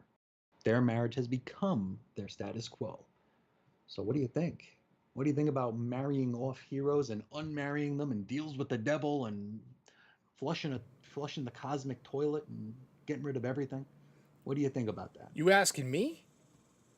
I Yeah. didn't hear You're anything the you only one I'm just. talking to. I was changing my headset, but I did. Oh, I thought you were able to hear still. Oh, well, maybe you shouldn't have. This is Chris asking about undoing marriages here. We had Clark and Okay. Lois post Flashpoint being singles, and One More Day, the deal with the devil, making Peter and MJ singles. What are your thoughts on marriage here? Can marriage work for a superhero? Yeah, absolutely. I do believe so. Okay. All right. Jeez, that's such a layered thing, though. In it? It really is. And I'm sorry I missed the entire question because I was too busy putting these weird cans on my head, which I will show the Mm-hmm. audience right now. Look at these! Look at these suckers on my head, huh? This is There why I you wear the little go. teeny tiny earbuds. Um, Yeah, man. Okay, so anyway, I think they work. I think they're necessary. Okay, well, all right, let me stop myself there for a second. Because, all right, let's say Clark and Lois are dating. Hmm. Okay? Does that work? Can it work? Yes. So do they have to have the marriage to make it work? No. So let's just boil it down to relationships. Can relationships work for the characters? Absolutely. Hmm. Now, was he saying something about bringing something in and then taking them away? Well, he talked about how the greatest status quo change a superhero can have is getting married. Mm-hmm. And then he mentioned that DC and Marvel both had marriages, flagship characters that they undid in weird ways with reboots and whatnot. Okay. Um, I don't know, man. What's your thought on that, real quick? Um, life happens, right? Yes. And I was just talking about the maturation of a universe, and I mean, when I started reading these things, it was a foregone conclusion that Lois and Clark would eventually get married, Mm-hmm. and Spider-Man was already married. When was the marriage to MJ? 88? I was gonna say 86, but maybe you're right. It's mid late 80s, we'll Yep. say. And I started reading in the late 80s, so Spider-Man was always married in my continuity. Um, the way they undid them, I thought they didn't do anybody any favors. Because it's like, you talk about, getting you can't put the toothpaste back in the tube, right? You can't Right? I untoast mean, the it's toast. you can't unding a bell, right? Yeah. These things have happened. So whether it's a deal with the devil, Mm-hmm. whether it's MJ dying tragically, whether it's them just drifting apart and divorcing, all the continuity that came before it doesn't just go away. It's like we're not back in high school. These things happened. Right. So it's like we've already and ever since they broke them up, it's been a constant tease about putting them back together. Yeah, that's true too. So it's like, but we already read that story. Why do we need to read it again? Mm-hmm. Same with Lois and Clark. We saw them. They were around what 60 years before they got married. On post crisis anyway. Right. Then you break them up with a continuity flush, and then everything's about maybe them being together, maybe them not, maybe she's dating someone, he's dating Wonder Woman, but they still have eyes for each other. It's like we already read these Mm-hmm. stories, in a way. I don't know what it adds to anything Yeah. to undo the marriages when all they're going to do is tease a reconciliation after the fact. That's a great point. That you know what? That's an excellent point. You said it pretty good right there, man. I mean, all right. So it's a story. You need the drama. You need something to happen. But there's so many Mm-hmm. different avenues you could, in fact, take. Sure. So why not just divorce? You know what I mean? Or widow though. I mean, Or just something, yes. yeah, Instead of having to go to Mephisto, yes, and make a deal about this sure. or that. And I mean, it's Yeah. it's so easy that like there are easy ways to have irreconcilable differences Mm-hmm. with a superhero husband or wife. It's like I can't live in your world anymore. Yeah. You could die at any day. You're gonna go save the world and leave me alone. These are like legit fears that people might have in that sort of a Sure. situation. So it would stand to reason that that is a perfectly reasonable reason not to do it, Mm-hmm. not to be married anymore. But the way they go about it is just so silly, just so dumb. Yeah, no, I agree with you there. I really do. Like the, I just mentioned that whole Mephisto thing with Spider-Man and Yeah, stuff, and how cheesy that so was, dumb. and And Mephisto is the devil, right? mm-hmm. So why would he ever actually live up to his end of the deal? Because the whole thing was like, let's bring Aunt May back to life, but we have to give up our marriage for it. Mm-hmm. Now, if I was Mephisto, I would be like, okay, cool. You're unmarried. Aunt May's alive, but tomorrow Aunt May's going to get hit by a Yeah, bus. right. So screw you, Yeah, Spider-Man. But no, it's just like, no, here's your new status quo. Enjoy. yeah. Who was the writer on that? That was Straczynski. oh, Straczynski. Okay, and that was the Casada Hmm. era. Yeah, That was the Quesada and era, how much yeah. freaking flack they got over that whole thing, and like Mm-hmm. you said, even now the tease, like Mm-hmm. the current Spider-Man stuff, and Where's MJ? Yeah. right, but I was so confused by Mm-hmm. everything coming in because you were doing was it the web lapse thing with the Oh yeah, with Beyond. Yeah. yeah. So I picked up some of the Beyond and I liked it and I'm like, okay. Mm-hmm. But then when the new Zeb Wells Spider-Man kicked in and then she's Yeah. with like another guy and this and that and I'm like Mm-hmm. I was just like it's almost I always say like we brought up with Legion of Superheroes and X-Men, sometimes it's just too much to jump into something that's been established because Sure. you no matter how much you read you feel like you never know what's going on.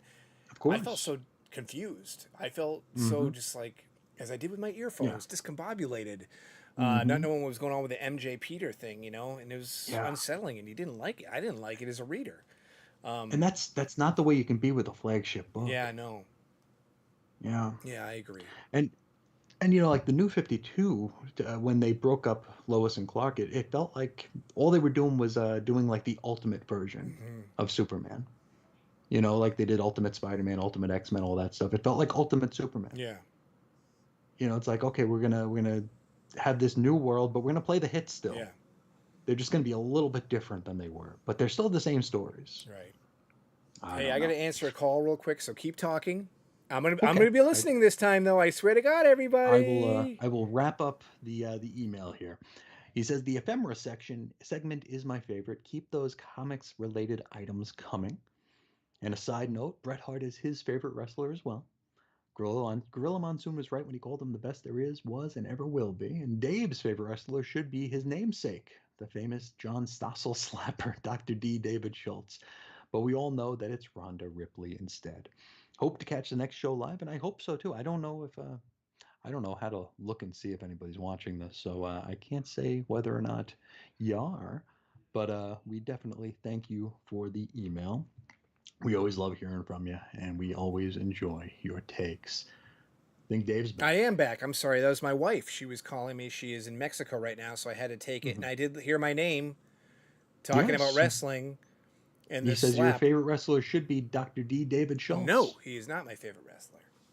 Well, he should be, is what he's Yeah, saying. well, you know my stance on wrestling, right? If there's no Coco Beware, I know Coco Be there.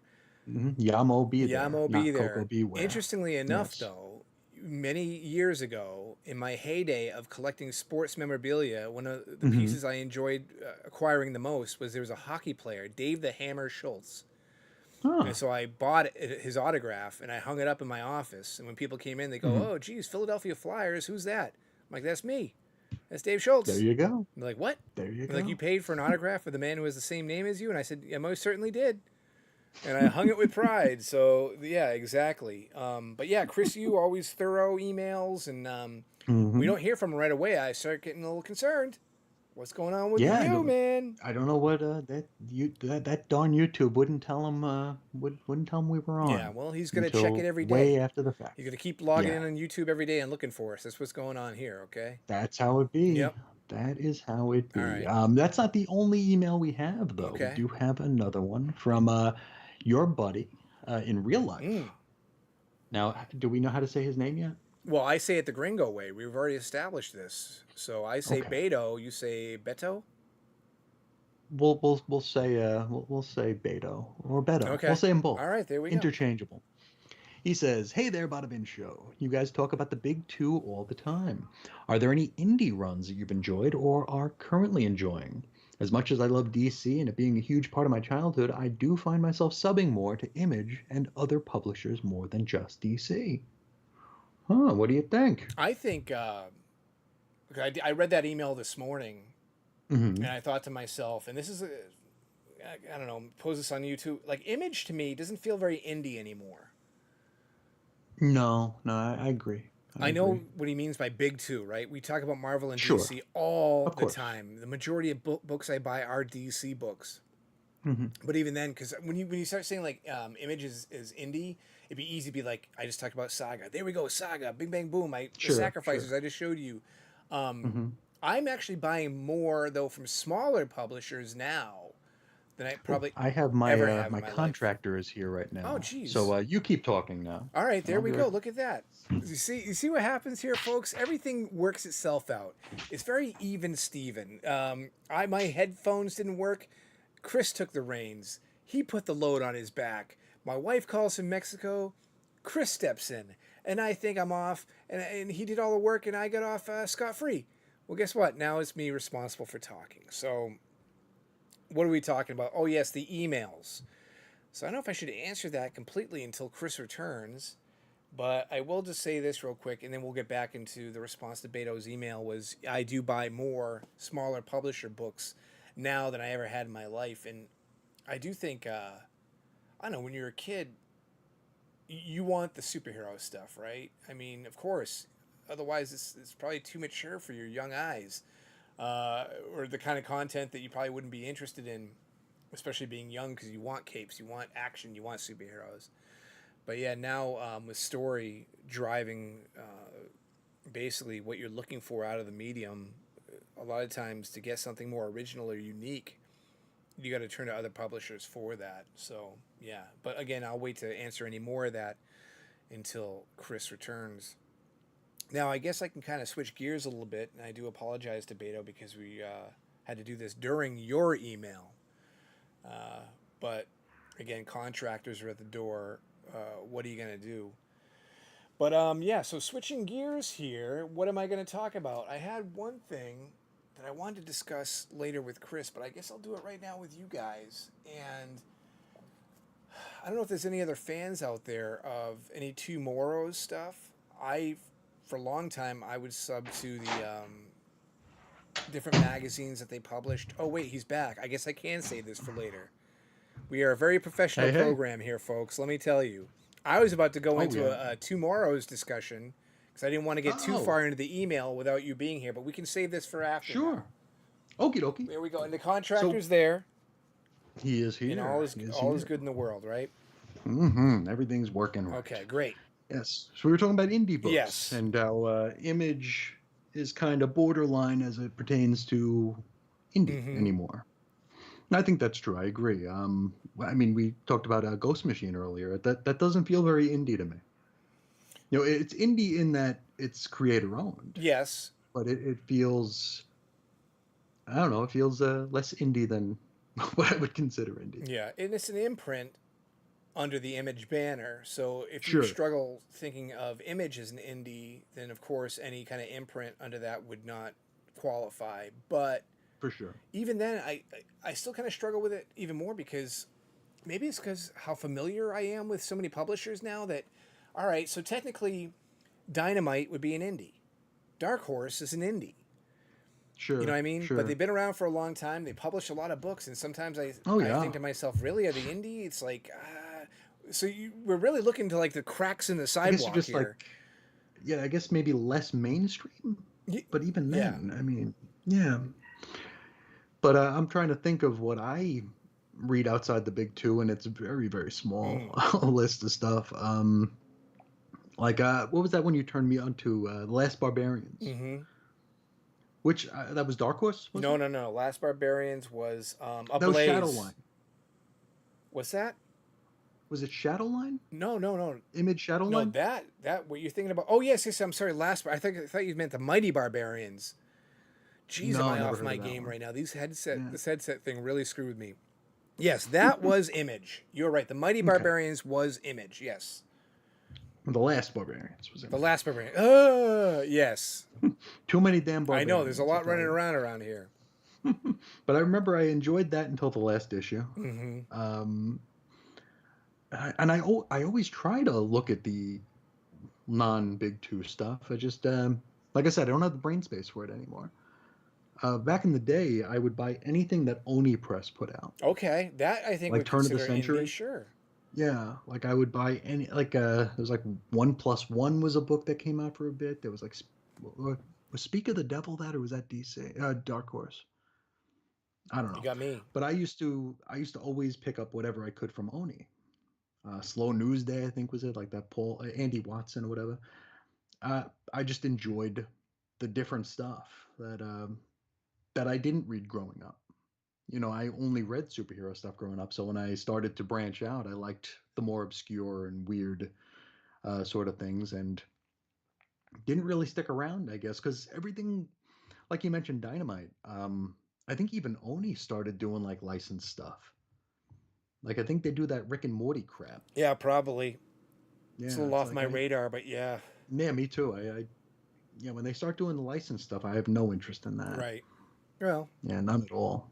I do to some degree, but I just showed you I have a Ghostbusters book in my new fresh fat Yeah, stack. But yeah, Oni I would consider an indie. It's like Avatar Press or something like that because that's real small potatoes kind of stuff, you know. yeah. What I did mention to the audience when you went to go answer the Hmm. door was growing up, you want superheroes, you want action, you want name brand, you know what I mean? You want Sure. that. So as you mature and you get older, maybe because story is what technically drives the medium, you're looking for those kind of like Hmm. different takes on things. And a lot of times to do that, Sure. you have to go to different publishers than the big two who are obligated to give you like kind of like the cookie cutter stuff because that's what Sure. sells, you know?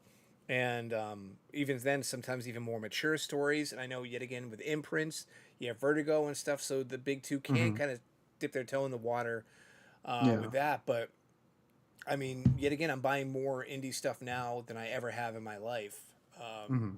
I think too. I Here's another thing. It's kind of a weird cop out to it, but when you do mail order, it's easier to take a gamble on some of these smaller publishers' stuff because it's cheaper. Sure. You know what I mean? Sure. So you're not paying full price Yeah. to kind of take a risk on a Yeah. story that you're not really sure what you're going to get. While in And you're comparison, basically what? looking at the whole wall as you're ordering. You're looking at the new release wall. Mm-hmm. It's everything. So you just take your pick of whatever you want. Mm-hmm. So it's there's that availability, it's the price, the ease. You don't have to worry about going and get it. This is true as Yeah, well. Yeah. it's a perfect storm. But there hasn't been It's a like perfect okay, so storm. when you talked about the last barbarians, see, Hmm. I got it right this time. There you go. Um, which is indie but not indie. When Sorta. do you ever looking at solicits and there's never like any kind of like off the range kind of title that wets your whistle a little bit, or maybe you read any of these synopsises and kind of saying, maybe this is for me, or no, Not anymore. no. Not anymore. No, it used to be. Like I said, I used to dive in on anything with words and pictures. I would jump in on. Mm-hmm. Now I don't have the energy for it. I still buy Spawn. You know, I don't know if we consider like we said, the image is kind of borderline, but I buy Spawn because it's $2.99. It has cardstock cover. Right. Todd is proving that you can do it. Uh huh. And he does it every single month. $2.99 cardstock cover. Okay, I'm gonna support that regardless. But I also get a Local Man. I'm behind on it, but Mm-hmm. I still buy it because I think it's a great idea, and I love the reverence that it treats '90s comics with. But maybe I'm more in love with the idea of it than actually going out and reading it. But I've enjoyed everything I've read of that. Yeah. But other than that, I don't even look at the indie books on DCBS anymore. Image is as far as you go, man. Yeah, That's the border for and you, you know. and shallow water indeed. Spawn. Mm-hmm. Yeah, I mean, yeah, the shallowest Yeah. end of the Right. image pool. Yeah. Like I don't even do Dragon anymore because that got dirty. Oh, yeah. Well, it's been dirty actually for quite a long time, and when you Well, realize, it yeah, got extremely yes, dirty. very, very, very dirty. Yeah. I know, which is kind of a shame, just because I don't. I mean, I shouldn't say it's a shame. There's an audience for it and everything else like that. But we joke a lot of The times. three Savage Dragon readers will really dig it. Well, listen, we joke a lot about like the series Trouble from Marvel and how it's Yeah. like you don't want to leave it on your nightstand because people are gonna think you're a No, weird pervert or something. especially with the photo covers. Yeah, there you Yeah. go. But I mean, Savage Dragon. Imagine you left that around the house and someone tended to pick that up. Oh boy. Mm. Yeah, Lockdown Chuck E. that's Cheese. You're dirty. not allowed inside anymore, Eric Larson. You know what I mean? He's on his way to the beach. Yeah. Oh yeah, exactly. So I guess I'm the unofficial indie guy, which is You are. strange, You become the indie which guy. is so not I, true, but it's only I'm the basic bitch of this relationship. yeah, maybe. Yeah. So I guess to answer his question, there you go. Chris ain't touching Sort of, it. kind of. Sort of, kinda. Chris No. ain't touching it. Like that's it, man. So yeah, Yeah. I don't have the brain space for it anymore. yeah. Well, Don't. There you go. But hey, unfortunately, you're missing out on some good titles. I mentioned Operation I'm sure. Sunshine. I I'm thought was sure. excellent. I mean, I'm sure there's a lot of great stuff out there. Conan with Titan is okay. Titan's a very small publisher, right? But They UK, I don't know. or is that Titan Books? No, Is that's that a probably different- Titan Books. I think. Yeah. Okay. But they're with Hero Signatures, the whole Conan line. Conan's not a small time indie franchise. No. So would you consider Titan indie? By rule, I guess you'd have to. Outside of the big two, yeah. Outside of the big yeah. two, and really, what else do they publish? Could you name anything besides Conan? And even then, if you say you They can get the Conan book, could you name the publisher? You're hard pressed to do so. Yeah, does Titan do like Doctor Who or something? Or- They do have a few other books. I remember looking, but I, off the top of my head, I don't know, I man. couldn't tell you. I really couldn't. Couldn't tell you. Yeah, so there you go. So anyway, though, if you want to submit an email question, hopefully we don't have more technical issues in the future, since that earbud thing really screwed me up. I was having a rough time with that. Holy moly! But still, reach out you to caught us. up. I did. I was buffering. badabinshow@gmail.com. You can follow us on Instagram at badabinshow, and you can message us there if you feel the need or see fit. But yet again, we'd like to hear from you because, it's cool to talk about this stuff and answer questions and see what you Absolutely. guys think about everything. I find it very interesting. So It's a lot of fun. it is a lot of fun. So now let me dive into, because I teased it. So I really, you can't, again, we're talking about, Let's implode. you can't untoast the toast. I missed this Let's the first implode. time it came out, Comic Book Implosion, which is a Tomorrow's publication here. And I was very interested in the subject matter. This era, speaking of the whole like Bronze Age Batman, which Chris is very interested in. That's a statue, right? It is a statue, yes. Okay. Let me look that up for you. But this is a revised edition. Expanded edition. Less revised, and I'm about 50 pages into it, and it's quite fascinating, as a matter of fact. I am quite digging it, and I'm very glad I ended up picking this up. And I'm kind of shocked I didn't get it first time around. So I would recommend it. Now, Chris, you haven't read this, have you? I have not. An oral history of the DC Comics circa 1978. What I'm finding most interesting about this book is, okay, so, all right, fake-ass comic historians, right? How many times have you seen documentaries or read something about the history of comic books and stuff? Damn that Wortham. Damn that Wortham. There you go. That's your favorite topic. But this one in particular talks about like wars for shelf space. Oh yeah. And I find this very fascinating how, okay, we know this book isn't great, but whatever, we got to keep publishing titles so that Marvel doesn't dominate the real estate of the racks, right, of the newsstands. Both of them were flooding. Yeah, exactly. So we got to keep, if they're doing 32, we got to do 33. You know what I mean? If we're losing money on it, so be it. And of course, all the pricing changes. It's hard to keep track of, to be honest with you. No slight to the writers on here who were Keith Dallas and John Wells. But to be honest with you, I'm reading it sometimes and I'm kind of getting myself a little scrambled eggs for brains, trying to keep track of how many times prices are going up and then back down and specials. Because in the 70s, man, it was like a war zone. Oh, yeah.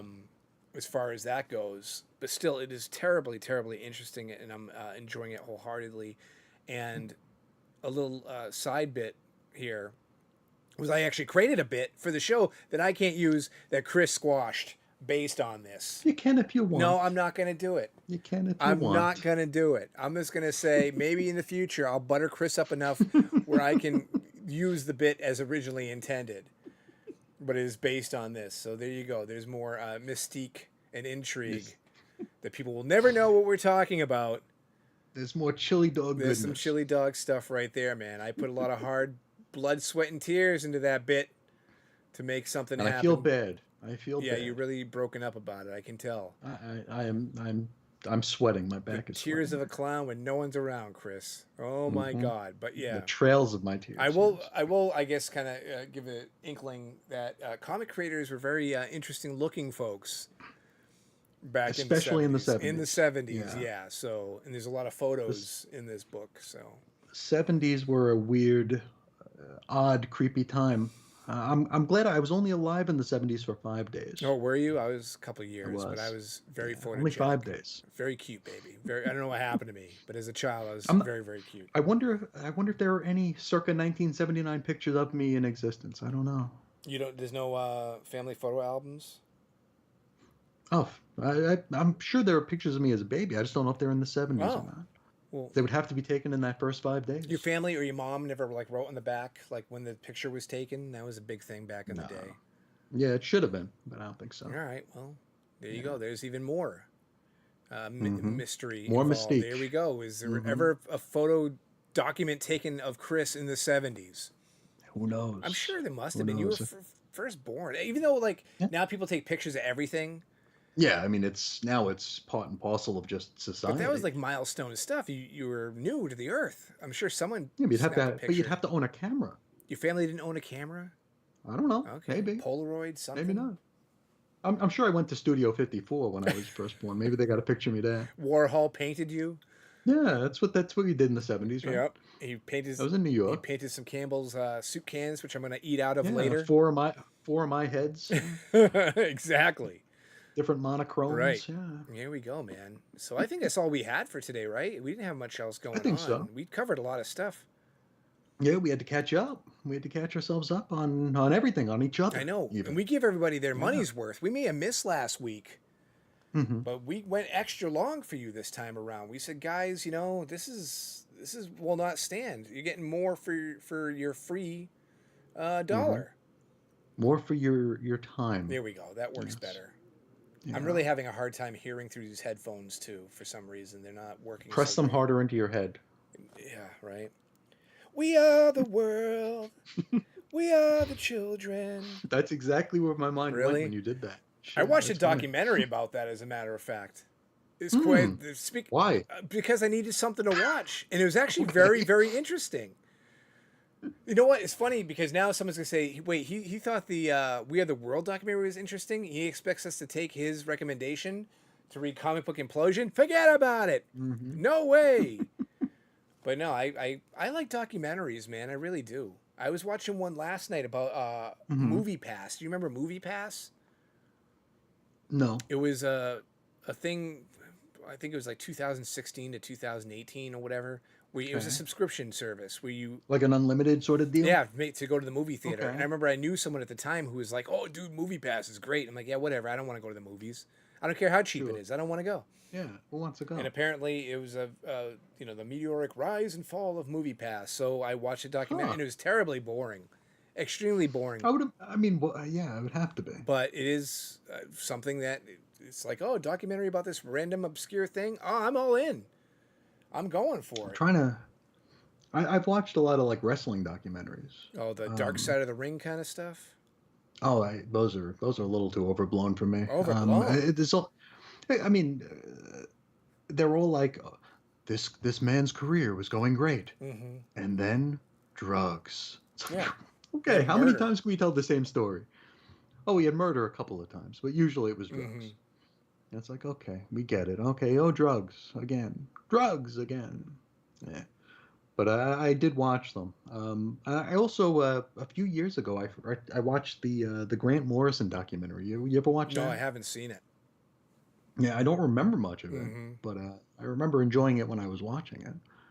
I think it was Talking with Gods or something like that.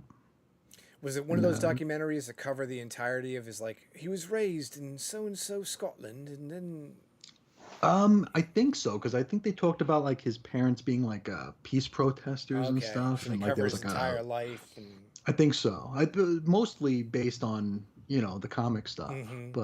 but there was they did touch on his childhood, I believe. Unless I just got that from osmosis because I've read so many damn interviews. we've talked about that. That just happens, man, right? It does. Yeah. It does. For real. Yeah. Yeah. Yeah. Yeah, for sure. I watched a documentary about the history of the supermarket and I was completely enthralled by it. Like dude, and like yet again, it's like my kid with the anime thing, right? Dad, this is anime. You watch anime. He walks in, he's like, "How are you finding this interesting?" It's about the history of the shopping cart. Oh, dude, I worked with a guy Mm. who was a salesman for the company I worked for, and he swore that he invented the cart corral. He might have. It wasn't covered in the And documentary I saw, so oh there you man, go. I was going to ask you for the citation. Mm. Damn it! No, interesting thing Did though. Frank Casiba make up the Frank cart Casiba. corral? Is that his real name, Casiba? Yeah, All right, there you go. Shout out to Mr. Casiba in the cart corral, which the cart corral there creator. we go. And he would talk about the big, like the stunning change to the supermarket layout when Pringles were introduced, Mhm. because they were a new shaped item, and how that like rocked supermarkets. Yeah. Yeah, My so- 4th grade teacher claimed he created the rear windshield wiper. He said he made it up, but he wasn't the guy who got to the patent office first, and the rest is Oh, history. And now man. he's teaching 4th graders, so he lost. There you go. Yeah. And did he also coin "Pardon my French"? No, but his name was Mr. Kruger, which must have sucked Ooh. because, you know, at that time, Nightmare on Elm Street was still in full swing of popularity. Mm-hmm. Yeah, if he visits you in your dreams, you're in trouble. Imagine that instead of like claws, he has like a windshield wiper for a hand. He's got a squeegee, a rogue squeegee. Yeah, there you go. Oh no, it's Mr. Kruger. No, oh no. But yeah, the shopping cart was, and I was all like, wow, man, this is such great information, because people didn't want to use it at first, because men thought it made them look feeble, Okay. and women just weren't buying it because before the shopping cart, of course, they had handheld, you know, They're hand. the Yeah. little baskets, but those were too heavy. Sure. And so the shop Yeah, owner, those get full. he was like, man, they Yeah. can't buy as much as they want, so let's create something different. So what he did was, Mm-hmm. and he was like a Piggly Wiggly franchisee, was he hired women, young, beautiful women, to come into his store and use them. Oh. Incognito Where they mosquito. go? Yeah. And where they go. And so if it wasn't for a couple of young hot chicks using the shopping cart, man, we might not be where we are today. We might not even have them. Uh-huh. Wow, that is both fascinating and mind-numbingly boring. And a terrible way to end the Bada Bin program, Isn't it? right? Jeez. Maybe it's appropriate. We I are don't the know. Scott Snyders of ending a live stream. Let me tell you, we just stink at this. We can start great, we just can't finish it. You know what I mean? So yeah. So why don't we get the hell out of here? And Let's do that. I would, before I do go, I want to thank everybody who took the time to watch Absolutely. today or in the future. We appreciate you. Make sure you reach out, subscribe to the show, all that good stuff. Big old fat virtual hugs for each and every one of you. I appreciate it. And then I don't know if Chris, you got anything you want to add, or if you just want to hit the road. But now is your time. This is your soapbox, buddy. Oh man, I have some. No, I don't have anything to say. All right. Well, How long have we been on the air today? about 3 hours. Good grief, that's feature length, It and is. then some. There you go, man. This This is mini series. This would be split up over 2 nights. There we go. On ABC back. In the I know. This is Stephen King's It. There we go, buddy. It is. All right. So until next time, I'm Dave. That's Chris, and this has been Bada Bin. So see you later, people. See ya.